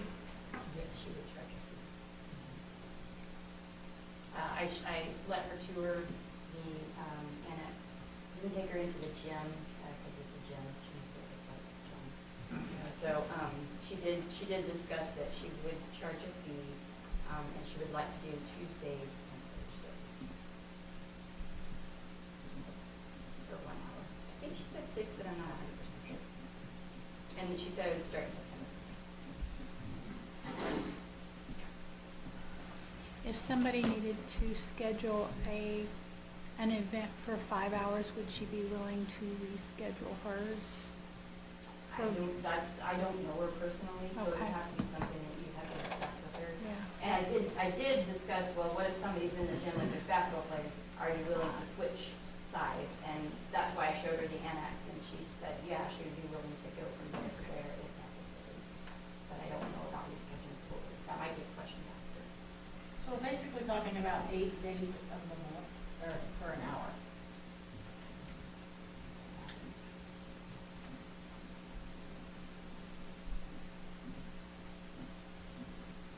And I don't know what's fair, because I think that she'll probably charge each participant $5 is basically kind of the going rate for that. I don't want to eat up all of the money that she would be making coming here to do that. To rent a spot for an hour. What if we started out with a low rate and then after so many months increased it, it continued to grow? Is the city's utilities broke out where you could tell how much it costs? The National Guard we used to do, it was during the day, it was, since we were there, or there's city employees here, you paid what the utilities were for that day. And if it broke down in the evening, you paid the cost of the utilities, plus if someone had to come unlock the building, lock it back, you paid $25 extra. But that way, the building could be used, and they were just paid basically for the utilities, so that it would be possible. I don't think there's a way to break that. I don't have that. Can you charge her a monthly fee? I don't know if I would do a monthly, that sounds interesting. The only thing is what if people have rented it and we've worked the deal out where she can't do it? So she's having to do it. That's my thought, is like, if you rent it for an hour, what if someone comes in and wants that slot for a 5 hour? And I mean, this is kind of like, totally. Maybe she could just switch buildings though. Right. I Yeah, think- how often is both of them rented out on a Thursday and a Tuesday? Yeah. I think it was like once when we were doing Machina, one time we had to relocate. And it wasn't a big deal, nobody complained, we just did it. I know she didn't use, like, when Sheena did it, she didn't use much electricity. I mean, it was just like, you're there, there wasn't, you don't just crank those heaters right down and. So we didn't even. How much they charge Lights there? on. I don't know what she, yeah, we have no idea. Yeah, what was she charged? Anything? I don't think we charged anything initially, and then it faded away, and so I think there was discussion that they were gonna let her do it free for 30 days, and then after 30 days, they were gonna charge her, but. Well, I think that'd be a fair way to start that, just to see how much interest she has. And I would hate for her to be out $50 and not make, Yeah. and make 25 for 5 people to come in. So basically, this is kind of like an amenity that we're offering to the citizens. They would have use of the building, but they would pay the instructor. We'll see how it goes, starting in September for the first month. And is it Lynn that's gonna do it? I think that was Yeah. her name. She did Aqua Zumba. She So much is fun. certified. Yeah. The lady is Right. like, she teaches at Crowder, and I thought, wow, this is really interesting to have somebody want to do it here. Yeah. It's like that, so. And she's gonna do it in the evening? Tuesdays and Thursdays? I think she said 6, but I'm not 100% sure, and she said that she couldn't do anything until starting in September. So I just know I put it on Facebook looking for anybody that Zumba classes here, and she volunteered to do that. Does she have a flyer or anything we can share?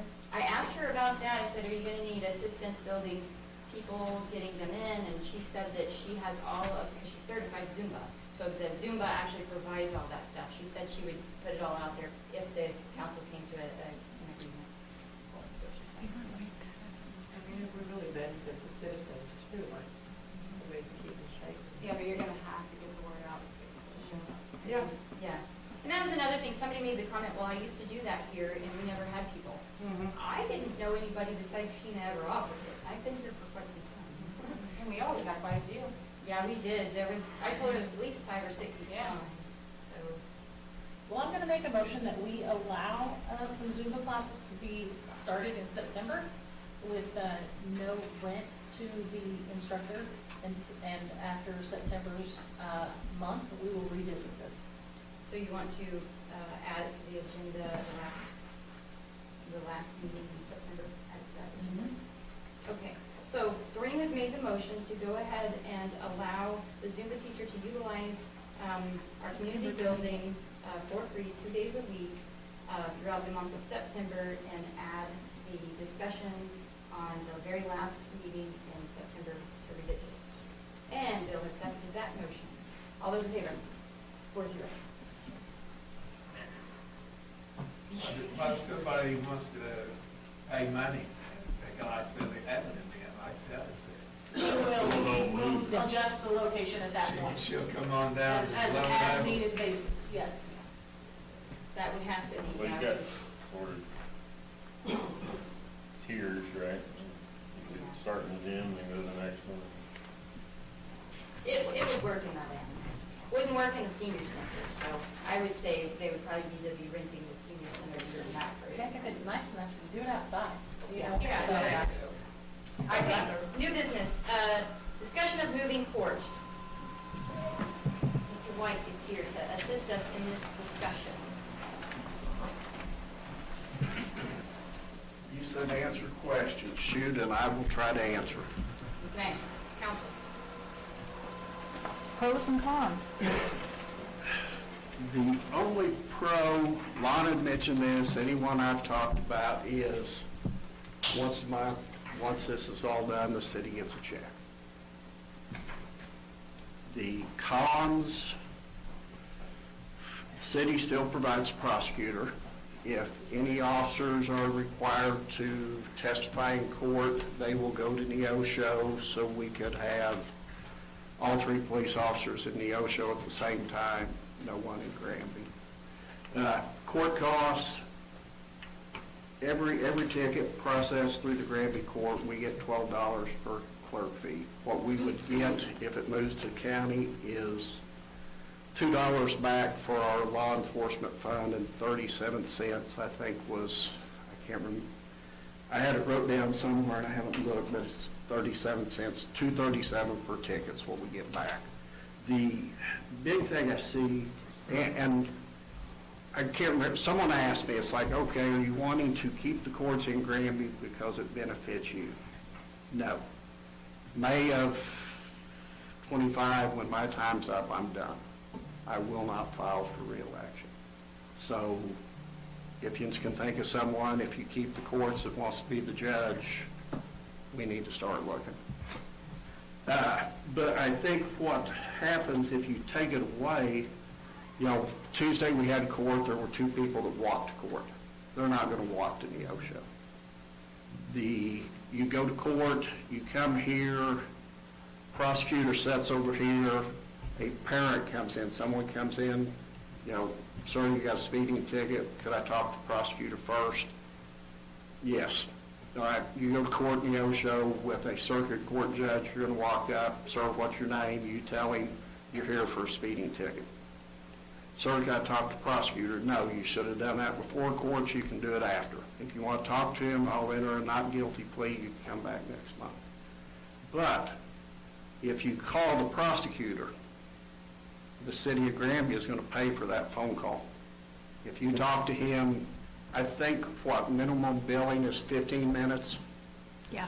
At $150 an hour, we're going to pay $37.50 for someone to call the prosecutor to try to get a plea bargain. And we can't recoup that money. The thing I see though, like say, it is good to have court in town. People can come to court. People, I feel like, know they get fair treatment. You go to the county court, we're going to be sending, I know what, I think we had over 30 tickets this month from one officer. You go to Newton County, you're going to have a 2-hour docket. They're going to set it, okay, Thursday at 3 is Granby's court date. And the judges over there, the 1 or 2 I visited with, are not happy to have that new 2-hour caseload. They don't get paid extra. They say they're overworked. Patty is the county court clerk. She said, I get no new help. Are we going to be treated fairly? That, and one statement I'd heard was that any tickets that come from municipality, the fines will be low, because I'm not going to be happy to be hearing your cases. I don't know that for a fact. I didn't hear it. That was second, but I think that we need to try to keep the court here. That if you're issued a ticket in Granby, you should be able to come to Granby to see the judge, see the prosecutor, not have to go to Neosho to see the judge or to pay the fine. To me, that's not fair. It's like, why have a police department if you can't visit an official in town? Let me ask you this, Okay. Steve. If somebody goes over to Neosho, and let's say, they say, I just don't have any money, I want to do community service, are they going to issue community service in Granby? No. That was another deal that Newton County got a new grant for community service. They have a new officer doing community service, and that was one of the things someone told me was, they are giving out community service right and left. That may be, hey, they're from Granby, we're going to give them community service, but you're going to Neosho picking up trash on Newton County roads. So that's not going to benefit us at all? No. Community service would be a thing of the past. Do we use community service here? Yes, Joe uses quite a bit at the recycling center and the ballpark, and yeah, Joe's been great about anyone that wants community service, Joe will take them. We need some volunteers to pick up stuff on citywide cleanup now. Well, I can look. I should have organized that a little better, huh? Yeah. Judge, So how is, if we send tickets over to the prosecutor in Neosho, will they be more likely to dismiss the case than? The tickets will still be handled by the city of Granby's prosecutor. Okay. We still pay the prosecutor. The county will not provide it, but I can't tell you what Judge Selby, Judge Strimmel, but I think that they all say they're overworked. Yeah, that's what. And you hand something to them, I can say, well, $10, $29, it'll be $32.50 court cost because they can. Where we're gonna lose a lot of revenue from, like, not a lot of revenue, but, you know, lost anything. I don't see the fines being as high over there. I don't think any of them will tell you that, but I think it will be, and I know I was the judge at Fairview, we closed the court there. And Michael Hazelwander was the guy I talked to in Jeff City. 2 years ago, we closed the Fairview court. Next month, they're having their first court in Neosho. Now, he said the process is streamlined. I think they told you, what, 6 to 8 months? And he told me bare minimum 6 months, that if tonight the council passed an ordinance that we're disbanding the court, then I get 6 months, and then it's my decision on how we close it. But the things he told me was just we suspend court operations immediately and just start trying to dismiss everything that we have, because no ticket on the books at Granby, you have an ORI court code for each court or police department. That would be suspended. So those tickets, if a Granby officer writes a DWI tonight and it's filed in Granby, it won't transfer to Newton County. So we have to close everything we have. What he had mentioned, and I know some of it, the way I understand, the reason it's been brought up is lack of a court clerk. What he told me was to get it done in 6 months, we have to have a full-time court clerk, probably working 40 hours a week to get this done. So we're going to have to hire one no matter what. So. And the minimum state requirement is 30 hours for Right. municipality. Yeah.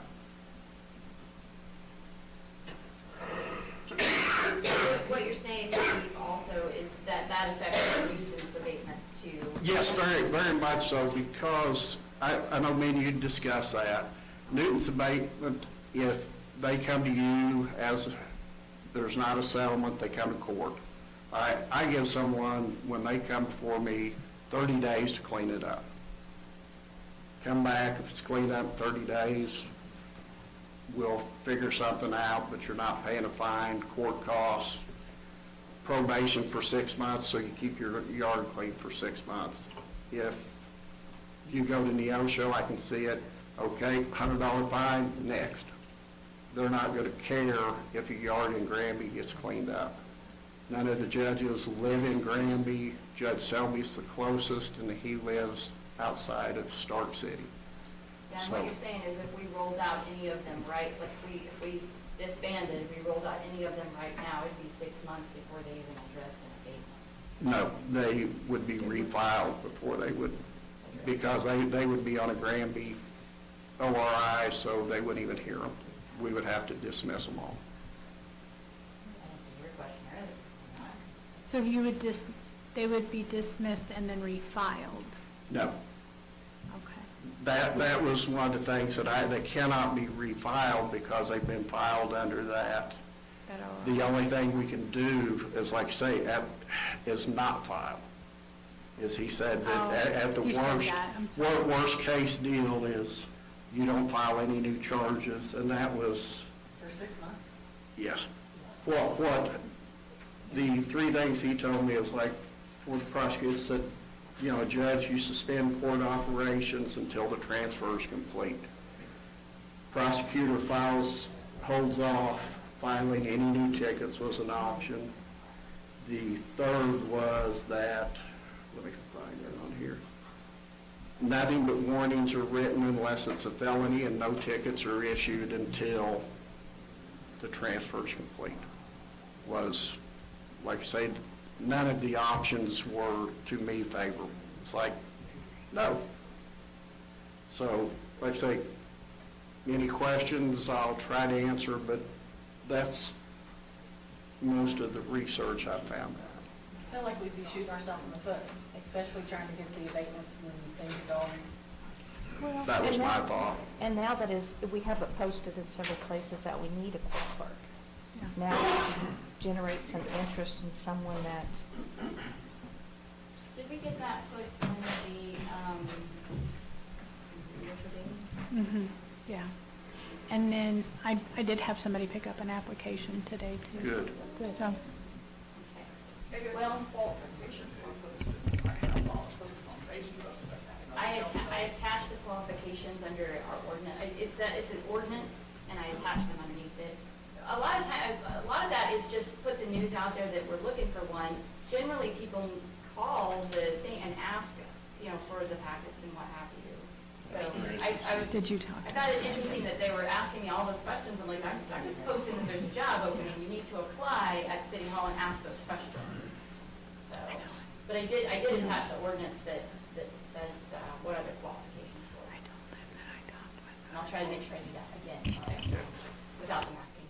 So council basically, is the council have any desire to make a motion to move courts outside of Granby? None whatsoever. no. Okay, so there is no motion. Thank you, sir. You bet. Okay. New business, chief went home. He was unable to come this evening due to an illness.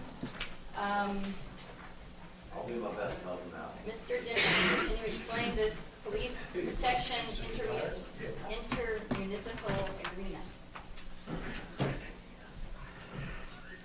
What Chief Ingber is looking for is we were wanting to do, we've talked to Chief Jones and Diamond. We were wanting to enter into an agreement for a mutual aid agreement. Basically, what that entails is if there's an emergency and Diamond needs help, we can go over there and help them out.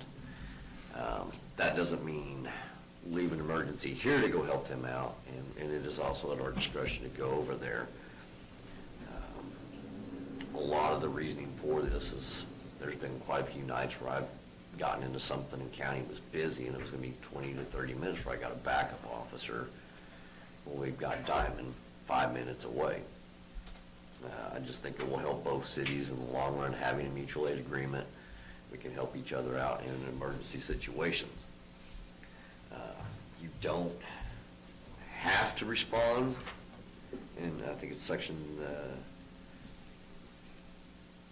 4, it doesn't compel or require an officer to respond, but either way, if you don't respond, you have to let the chief and dispatch know what's going on. These are based upon emergency and response situations outside the city. That's what he's wanting to work on. Chief Jones would like to work on that. it's just a benefit to help us out, because a lot of times we're here in town alone, Diamond's alone.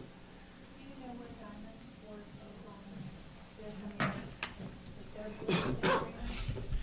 We had an agreement at some point in time with Diamond, but we can't find those agreements, so, as far as I know, from what I've heard from Jones, everybody's pretty much on board with it. Of course, you know, it can get tanked real easy just from, you know, whatever, but. The bad thing I see about this, though, is if we can't even get 24/7 coverage right now, if we have police officers going over to help Diamond, we have nobody here. You are correct. We have no coverage. Let's take last night for an example. Right out the gate, I had a public service and a traffic stop. Then I put 150 miles on the car, had nothing last night, no calls for service. Again, we're still here. Say Diamond gets in a fight, he needs help, the county can't help him. That's what we're here for, go help them out. You know, it's not like we're gonna be over there for hours on end. What's the travel time from here to there? Driving the speed limit in my pickup truck, I can be there in about 7 to 8 minutes. And that's going straight up North Main and over. A lot, like I'm dual commission over there, I'm already a reserve over there now as is, and I think they'll actually do a dual commission with everybody that's working, which might, in the long run, actually give us more people to reserve here, because we can't find anybody to work anyway, so that might actually give us additional manpower to come help. Take old Mining Town days, maybe we can get some additional officers to help if we get a big carnival. Their Gym City days, they could probably use additional help.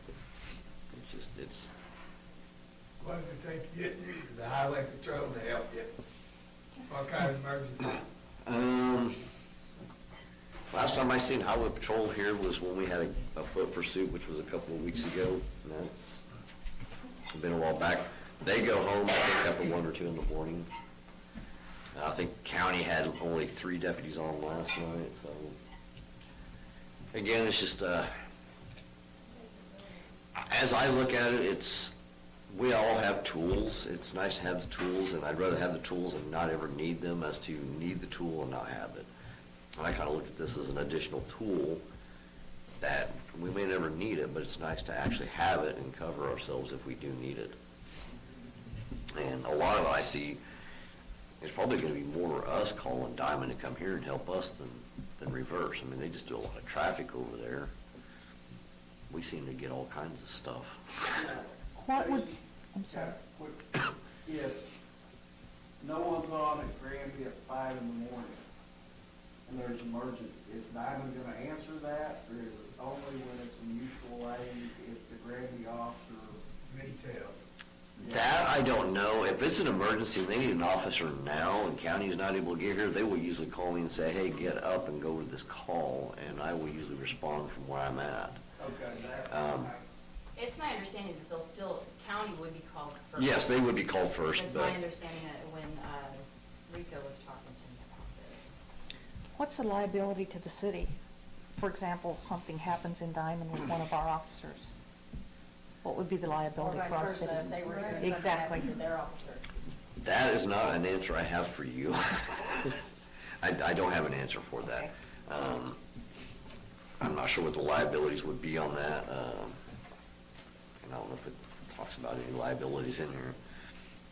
I see where it tells us that we're not liable if we don't answer. Right, That right. part, where it's not, it's saying that if we decide not to go and something bad goes down, we aren't liable. Or what happens if we're there and something bad goes down? Yeah, I don't see that part. Or they're here and And what is something. Diamond's thought on this as far as their council?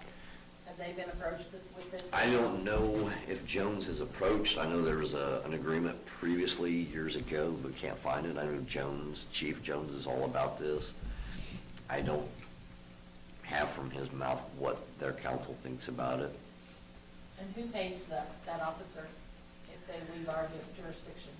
If, like say, Diamond calls us, I'm on duty, it's still gonna be us paying me.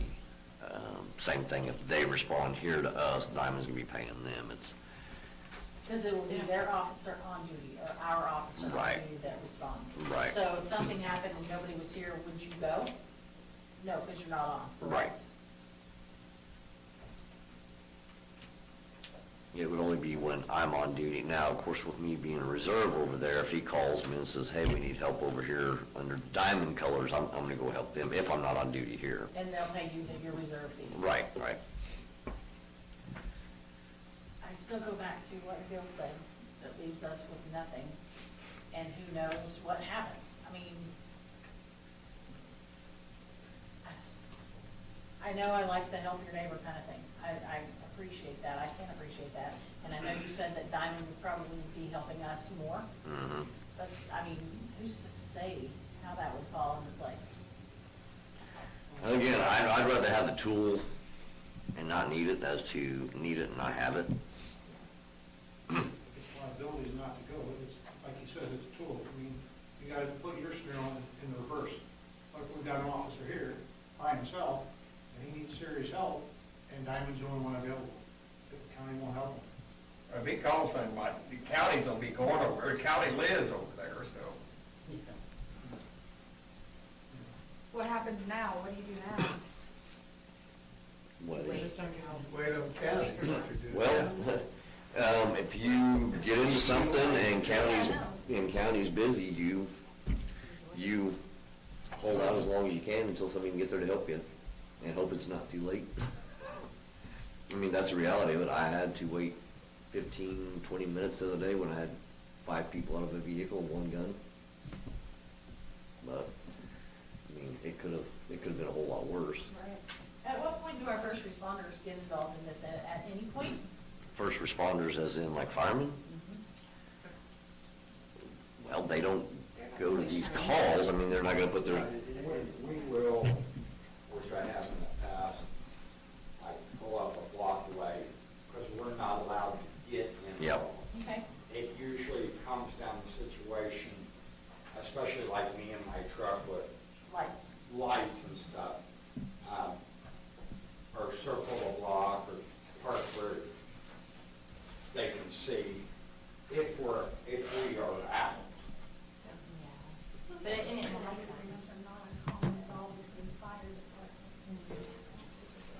The mutual aid, like the fire department has, like if I'm the only one available, we got a mutual aid contract with Diamond, we do not respond. Now, I don't know how they plan on doing it. Let's say Deno and Rico was on the same time. I do not allow, I only have 8 total, but only 4 is allowed mutual aid to a structure fire, because we gotta protect our own district. yep. Which goes back to, we only have 1 Right. versus your 4 or 8. Or even 2. If we had 2. If we got one on duty and he flies over there, then we got nobody here. That's my problem. What do the citizens think? Well, I think if it's a mutual aid where he's saying that he doesn't have to go, if he's here by himself, then he makes the decision not to go. But if we're in a situation where him and Rico are both here, and something comes up, it's only neighborly to help respond to that call. Right. Now, if he's saying that that's what the contract is gonna state, that it's, you're not obligated to go if the call is, you're just obligated, you're not obligated at all, but if you're available to go, you can go. But you can reject it without any consequence. right, number 4. Well, Right, so that, to me, that's a no-brainer. I mean, and then it's just up to the chief and the local police department to make that decision whether they think it's safe to go or not. I also feel like it's better, the police officers are better equipped to read the night, the situation, and make a educated, Use their best. yeah, yeah. Make Well, an they wouldn't call it, educated, they didn't need it, I'm guessing. yeah. And I would agree, like, he's probably right, like, we may not have to go over there, maybe even ever, because there is a county guy that lives on the highway, and like. They've got a highway patrolman that lives in their area, in Diamond. I mean, like, what, a block and a half north of the PD. So I mean, that, you would think that guy would be professional enough to get out of bed if there was something going on right around the corner, but. If you're, I know,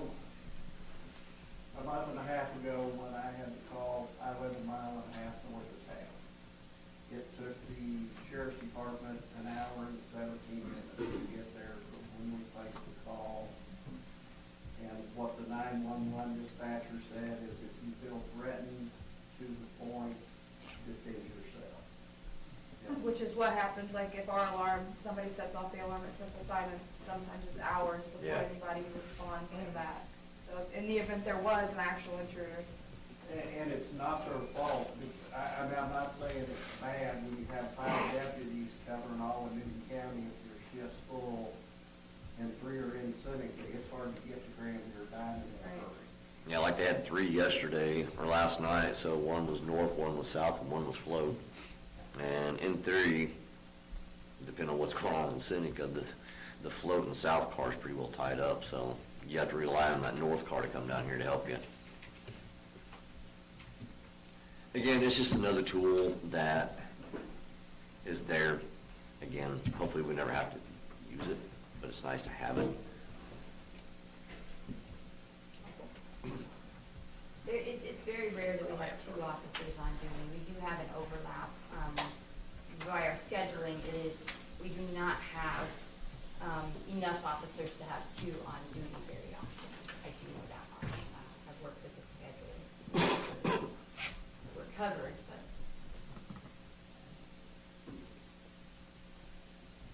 I would table it, talk to the Diamond, with their city council, see what they think about the sheriff first. That's just what I'm thinking.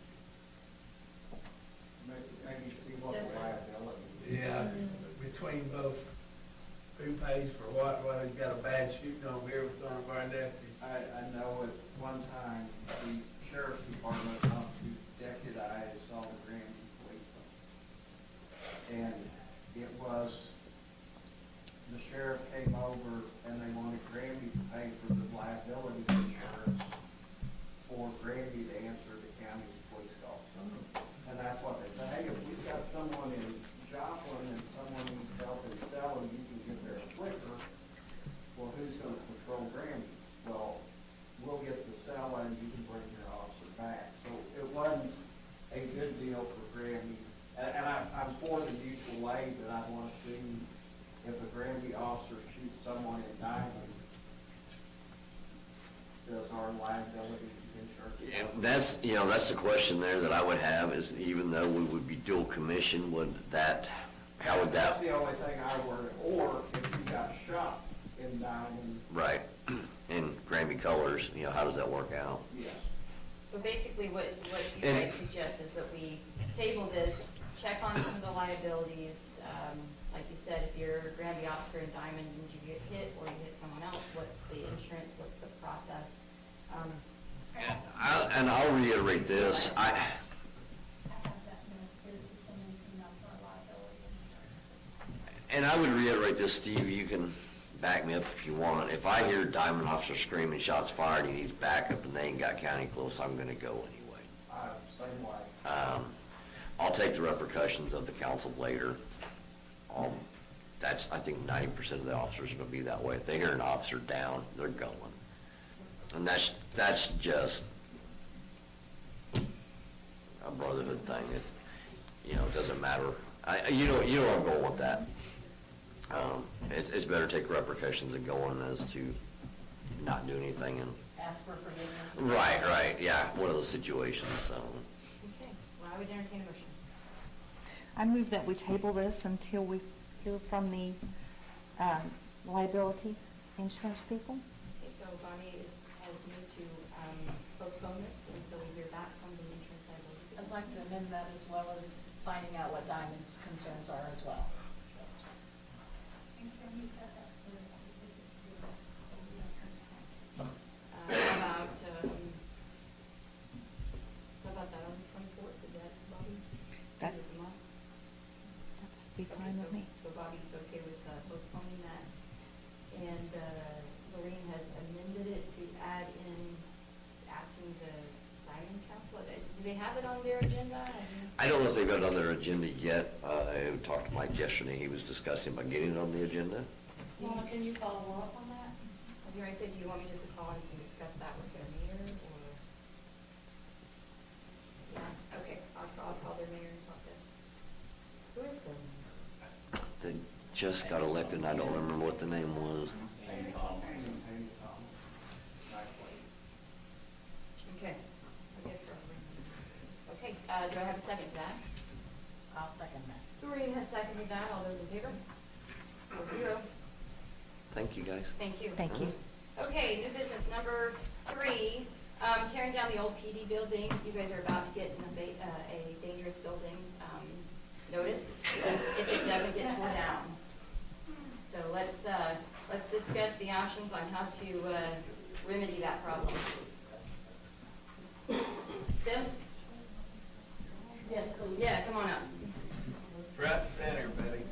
If I'm going to issue dangerous building citations, they're going equally across the board. Okay, here is the big issue at this time of year of putting that building down. You're going to have to locate, I can drain 2 trucks, and they can set out. Like the bid that I gave you, that pad had to be cleared off before June 1st before they could ever do it this year. That's my issue. You're going to have someone ready to build either before October, which highly unlikely. 2 of the trucks would need to go. Rico Lane here would have to go inside his garage. Huh? Not inside where there's heat. And both of the brush trucks carry chainsaws and hand tools that we couldn't leave out anyway. My recommendation, I would love to have a new building up, but I think we ought to look more at March of taking the building down. If we knew that this needed to be done before June 1st, why didn't we have it done? Because you didn't accept the bid on the people that was going to do it. Who bid on it? I gave 3 bids, and apparently the process that I went through, because one was $35,000. No, you're talking about building it. I'm talking about taking it down. Well, the only reason it had to be down by June 1st was if this company would be able to do it this year. So I'm saying it's going to have to go. We're gonna have 2 trucks that are gonna have to sit somewhere. I understand that. Considerable amount of Are time. you kind of saying you'd like to put a building up before we remove that one? No. Well, what I'm saying is we need to be in agreement with someone, like if you allow getting rid of that building 30 days, that after that 30 days, you got someone coming in and building a building. And I do not see that happening because everyone is so far behind. District, they're looking at 2 years. They've had their concrete laid a year. How long is this building getting dilapidated, guys? When we Since voted the- Probably 10 years that I know. I meant that, that's the only reason I'd say that, because I don't think one could be built before winter sets in. That's why I said I'd like to see it pushed off to March, because I could unload my trucks with the chainsaws and stuff and leave them outside probably from March until we got a building back How many up. trucks is in there, Mark? Huh? How many trucks you got in? Actually 4. But 2 of them can be totally drained, which is the old 72, the yellow truck, and the tanker hadn't sold yet. But both of them could honestly set out all winter long without an issue, And because you can drain. How many you gonna have to house, then, just 2? Yeah, 2 brush How trucks. about maybe, Jackson's backing in there in the evening for some reason? but- How would we get used to it? How would we have used to them? That wouldn't work. That's why I said it. And Jim has 3 stalls. We take 2 of them because they're too long to fit both in one stall. Here's my concern. I'm issuing dangerous buildings. Yes, and it should be the first one on the list. So is a citizen supposed to come in and say, I'm sorry, I have something in this, you need to wait until the spring when it's an easier time to do it? I'm not coming down on you. Right. I'm coming down on the fact that we all, as a city, citizens, council, everything, we've got to start making some hard decisions and start following through with this. This ordinance has been on the books long before I sat in this seat, long before it.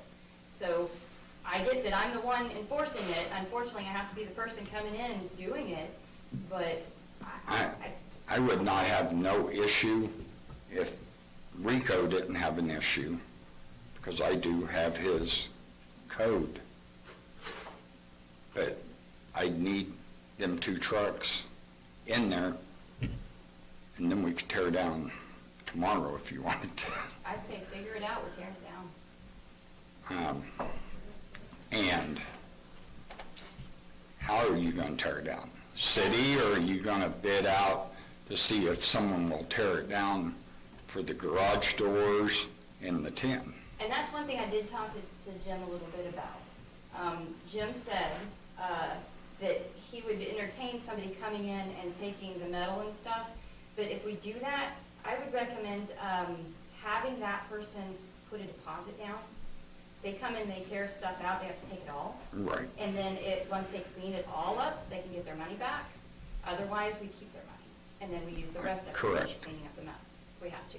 That's a thought. I don't know, but what's the council think? How do you guys feel? Just gonna take the good stuff.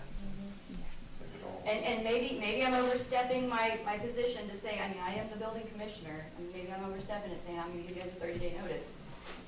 That's what our ordinances say. I'd make sure the city maintains the jail water. Exactly what I was gonna say. And the problem is, you ain't going to get them out of that concrete. Trying to not solve all. You're still going to have that much concrete sticking up. I meant the building that we discussed before, that end would be open. The jail could be sitting out in the open.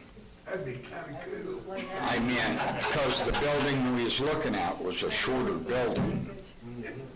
And actually, we was thinking about putting the yellow truck, which is a parade truck we never use, underneath, like a lean-to there, and leave that jail cell there. Otherwise, it's gonna, that was my thought on that portion of it. I mean, council, you guys can speak on this. I would say entertain, figure out how to drain those 2, get the other 2 somewhere, and let's tear it down.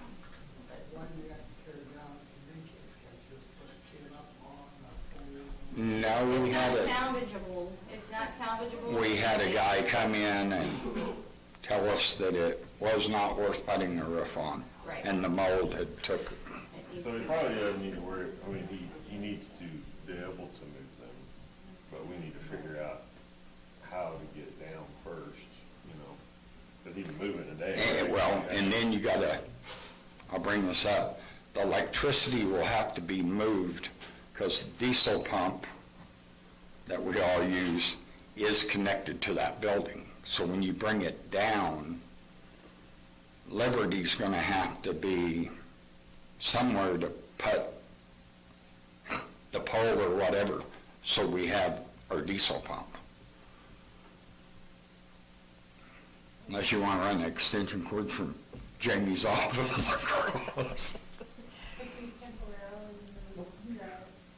Right, just move it over to the pole until, Contractor's pole.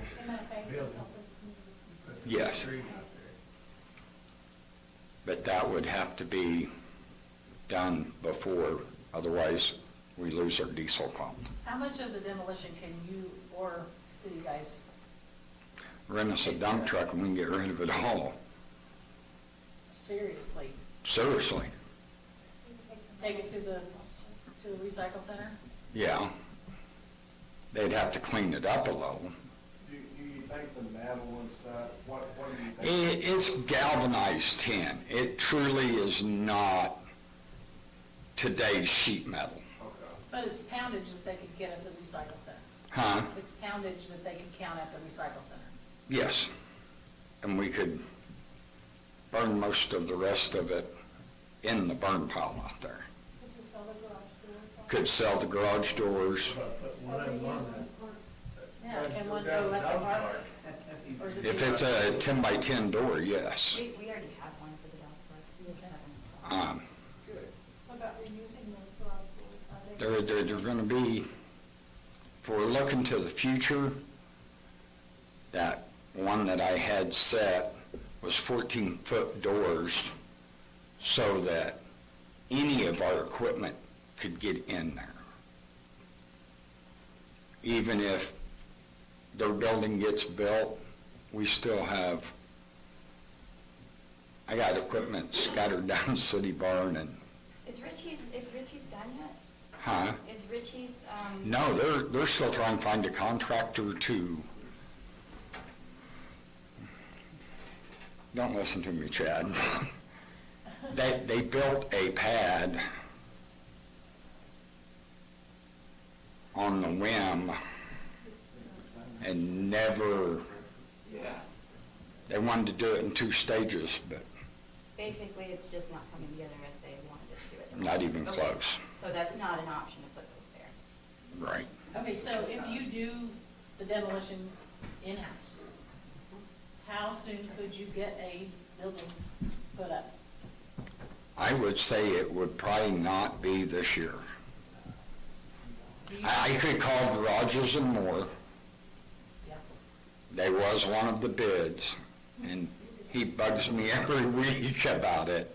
So I don't know if he's hurting for work and could put it up. The thing is, they don't have to pour concrete because the concrete will already Right, be there. right. Unless they have to do footers and. They were I've seen it. at 48,000 6 months ago or whenever we discussed that. But, okay, because Jamie has provided a sheet that she would like to have everyone fill out. Is something built?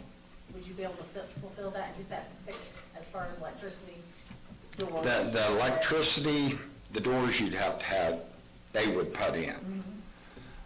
The insulation they'd put in.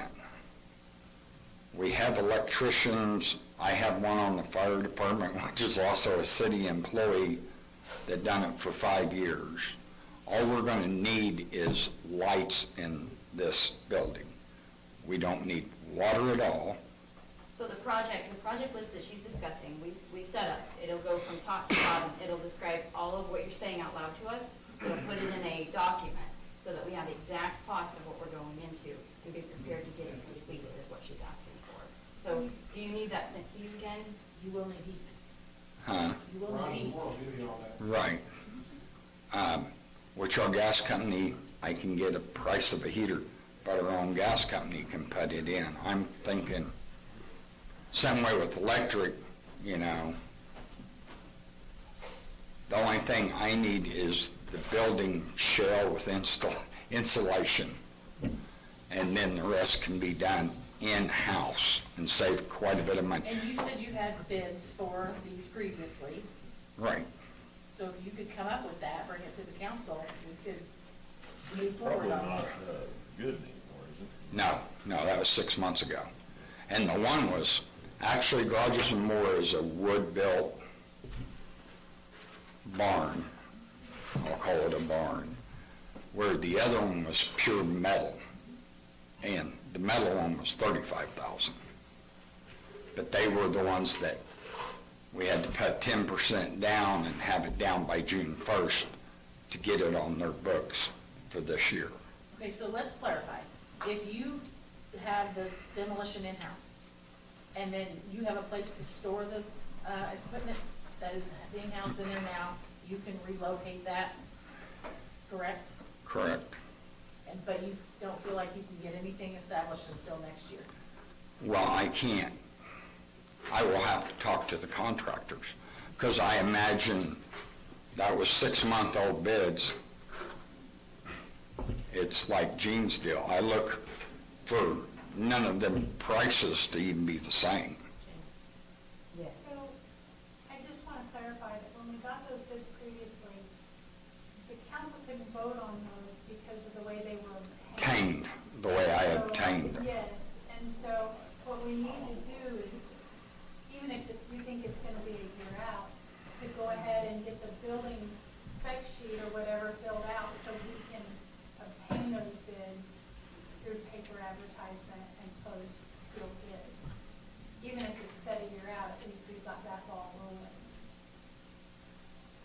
Okay, so can I move to approve that we let our city do the in-house demolition on the old building and allow Chief Murphy to fill out the form and get bids for reconstruction?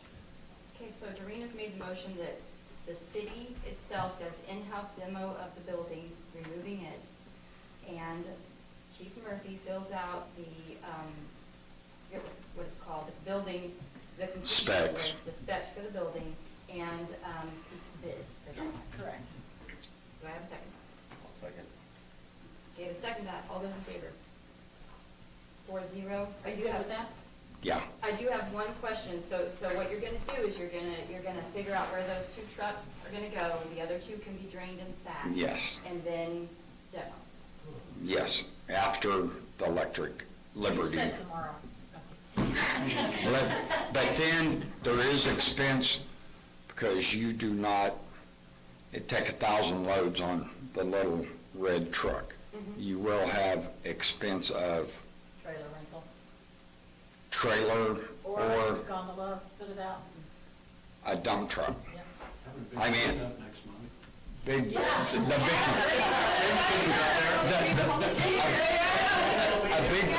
a big roll-off, a couple of big roll-offs would probably work, but that ain't gonna help your tonnage with I the mean, metal, hey, if you get some. would be the deal. And I would say, But we could pile But the the- metal, like pile up the metal and then get So rid we of all put everything else gloves on and figure out a Saturday? way to hold the metal. I would entertain the idea of, once the doors came down, the city put it in a surplus auction, because doors ain't cheap and they are in good shape. I would entertain a motion to also put this back on an agenda to readdress, to make sure it doesn't fall off of our radar. Yeah, definitely. I'll make that motion that we put the discussion back on our agenda for September, what's the first one? September 28th. Okay, a motion to make sure this goes back onto the agenda for September 28th. Bill has seconded that. All those in favor? 4-0. Thanks, Mr. Murphy. And I'm not trying to be hard on you. I'm just saying I have to answer to the citizens equally. So if we have a building that we need. Well, the list I gave you, I had it on. Gotcha, okay. Number 4, rabies clinic discussion. I believe Christy McGeehee has some information for us on that. Yes. Just want to do a rabies clinic. We were planning to do it at Dick Smith Park, but we got to change that to probably at the PD because some stuff with Sally in the dog park isn't going to work out. They're not supposed to use it or do anything there until it's officially open, she said. Okay. So, We wouldn't be at the dog park. well, we'd need to be inside in that little area because the vet's not going to want to sit out in the heat. Okay. So have you spoken to Officer Rico? Is he? Not yet. He was supposed to come talk to me yesterday about some other stuff, and he didn't come. So, I'll try to get with him tomorrow. But we already have a vet lined up to Yep, come on. vet's lined up.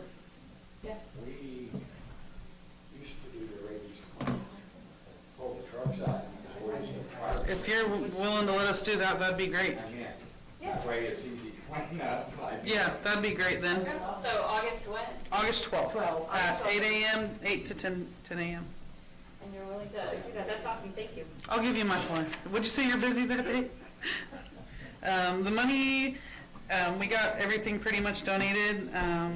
ENAC's gonna get for the cat vaccinations, because I can't get those. But everything else we have pretty much donated. The vet is still getting back with me. She said it was $3 her cost, the lady who owns the clinic, and she said that if she can get her vet to donate her time, that we would just be able to, if we did it for 15 for the rabies, the Parks and Rec could make the money, and we could split it with the ENAC, or, the Our Granby shelter. yeah, the Granby shelter. Are the $2 treats, are they dog? We're gonna actually, do you need a treat? I got you. Actually, we're gonna change that also. When you get if we can get the leashes, we're gonna give you the leash, the treats, and some poopy disposable bags so that you have those for when you're ready to go to the dog park. So they'll get a little gift for coming in and get, yeah, if they sign up for city tags, they'll get that. We've always done the city tag out. Yeah, we want to do that We too. would like to do that. We have it where they can pre-register too, so we can start to kind of fill out, they'll scan this QR code and they can pre-register so we know, we can get them all filled out ahead of time, yeah. Can you send us the electronic version of this Yep. at Granby Mayor? I'll shoot it to you. Yep. And then that way I can get it on our website. Yes, perfect, true, Okay, that'll be we'll great. do This tonight? Yes, well, we're gonna make some changes, so I'll get it to you by tomorrow afternoon. Okay, yeah, there's no rush on it. Okay, yeah, and then, like I said, we're gonna set it up and we'll do the work. I think Doreen said she would help, with like taking the money and stuff. And Lana, you need to get us some information of what the citizens need to do to get their city license for. So we can get it, yeah, on the pre-register. That's right.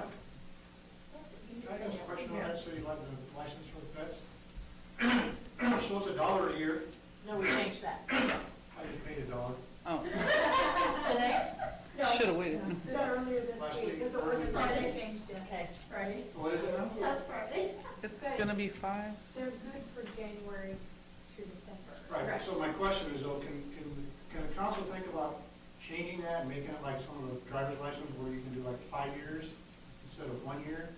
And pay a 5-year fee so that we ain't gotta worry about every year coming down and renewing it? Well, maybe we, And put money in your coffers like right now. we may be able to have that as an option, but some people live here for a year. That's what I'm asking, can Right, it be an the option? rabies shot's only good for a year. Yeah, that's what I was Yeah, the getting rabies ready to say. Yeah. vaccine is Oh, how so we you need to always- bring that down. Every time to make sure your dog's staying vaccinated. Gotcha, I'm good. That makes sense. That makes sense, good for you.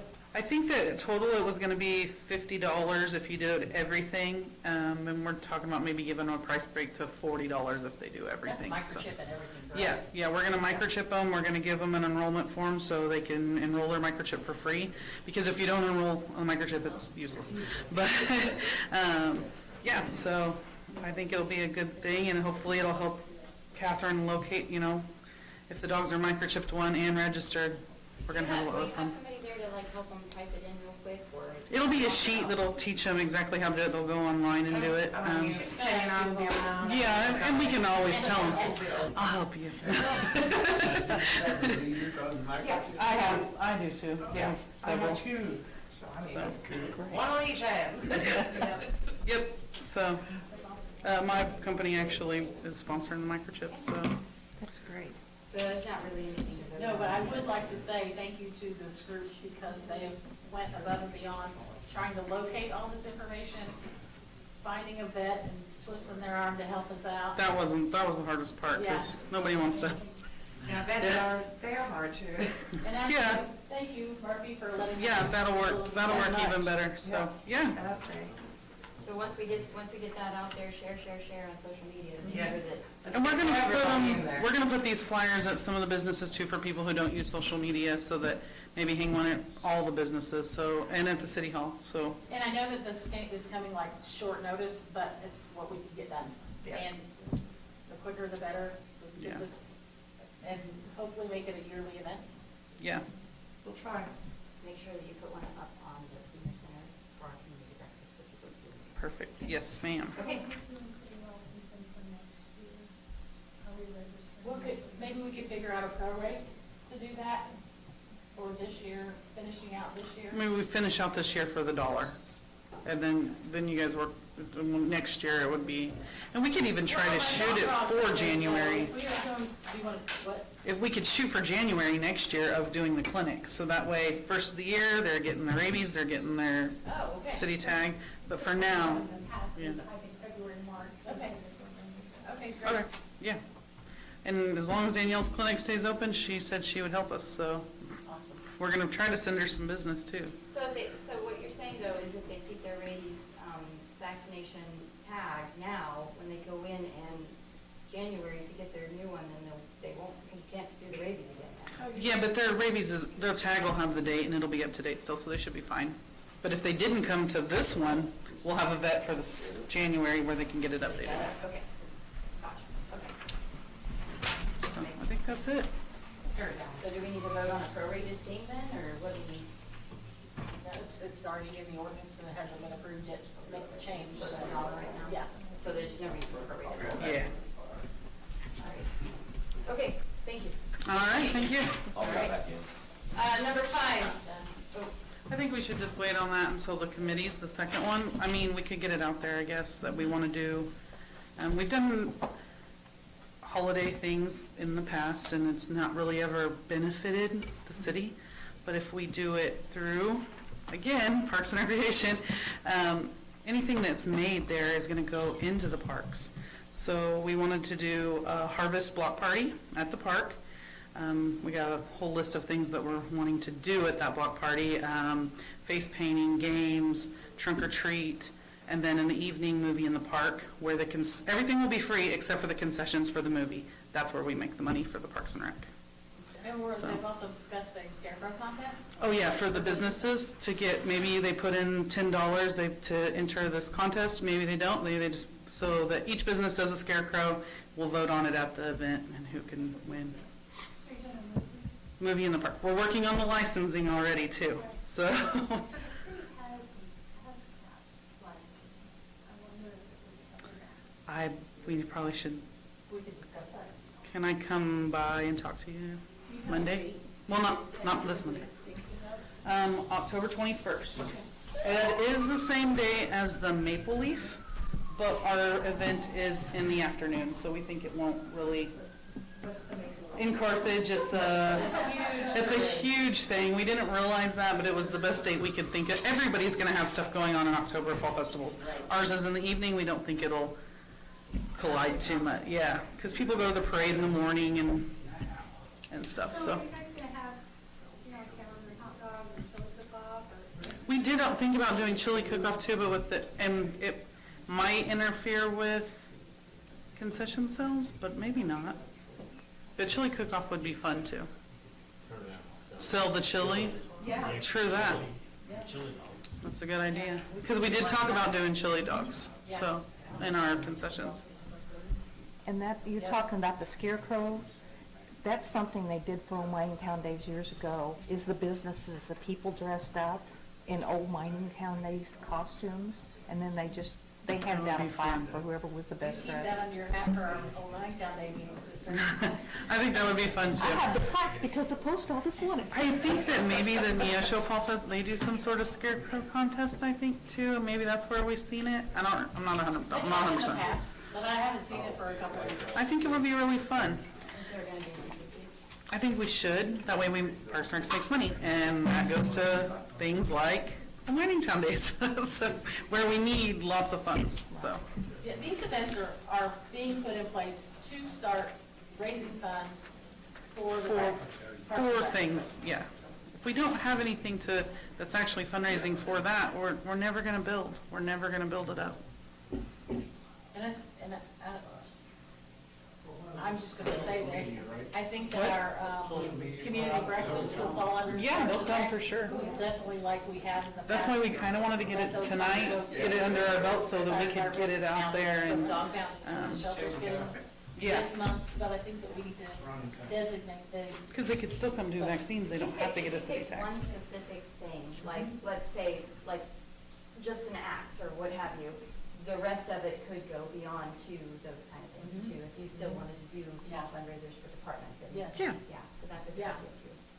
I like that it would be like Parks and Rec with ENAC, Parks and Rec with, I think it's very noble for people to want to give people something for free. There was a big concern when it came to Old Mining Town Days. I think it was very thoughtful to allow everyone to be able to jump on the bounce houses.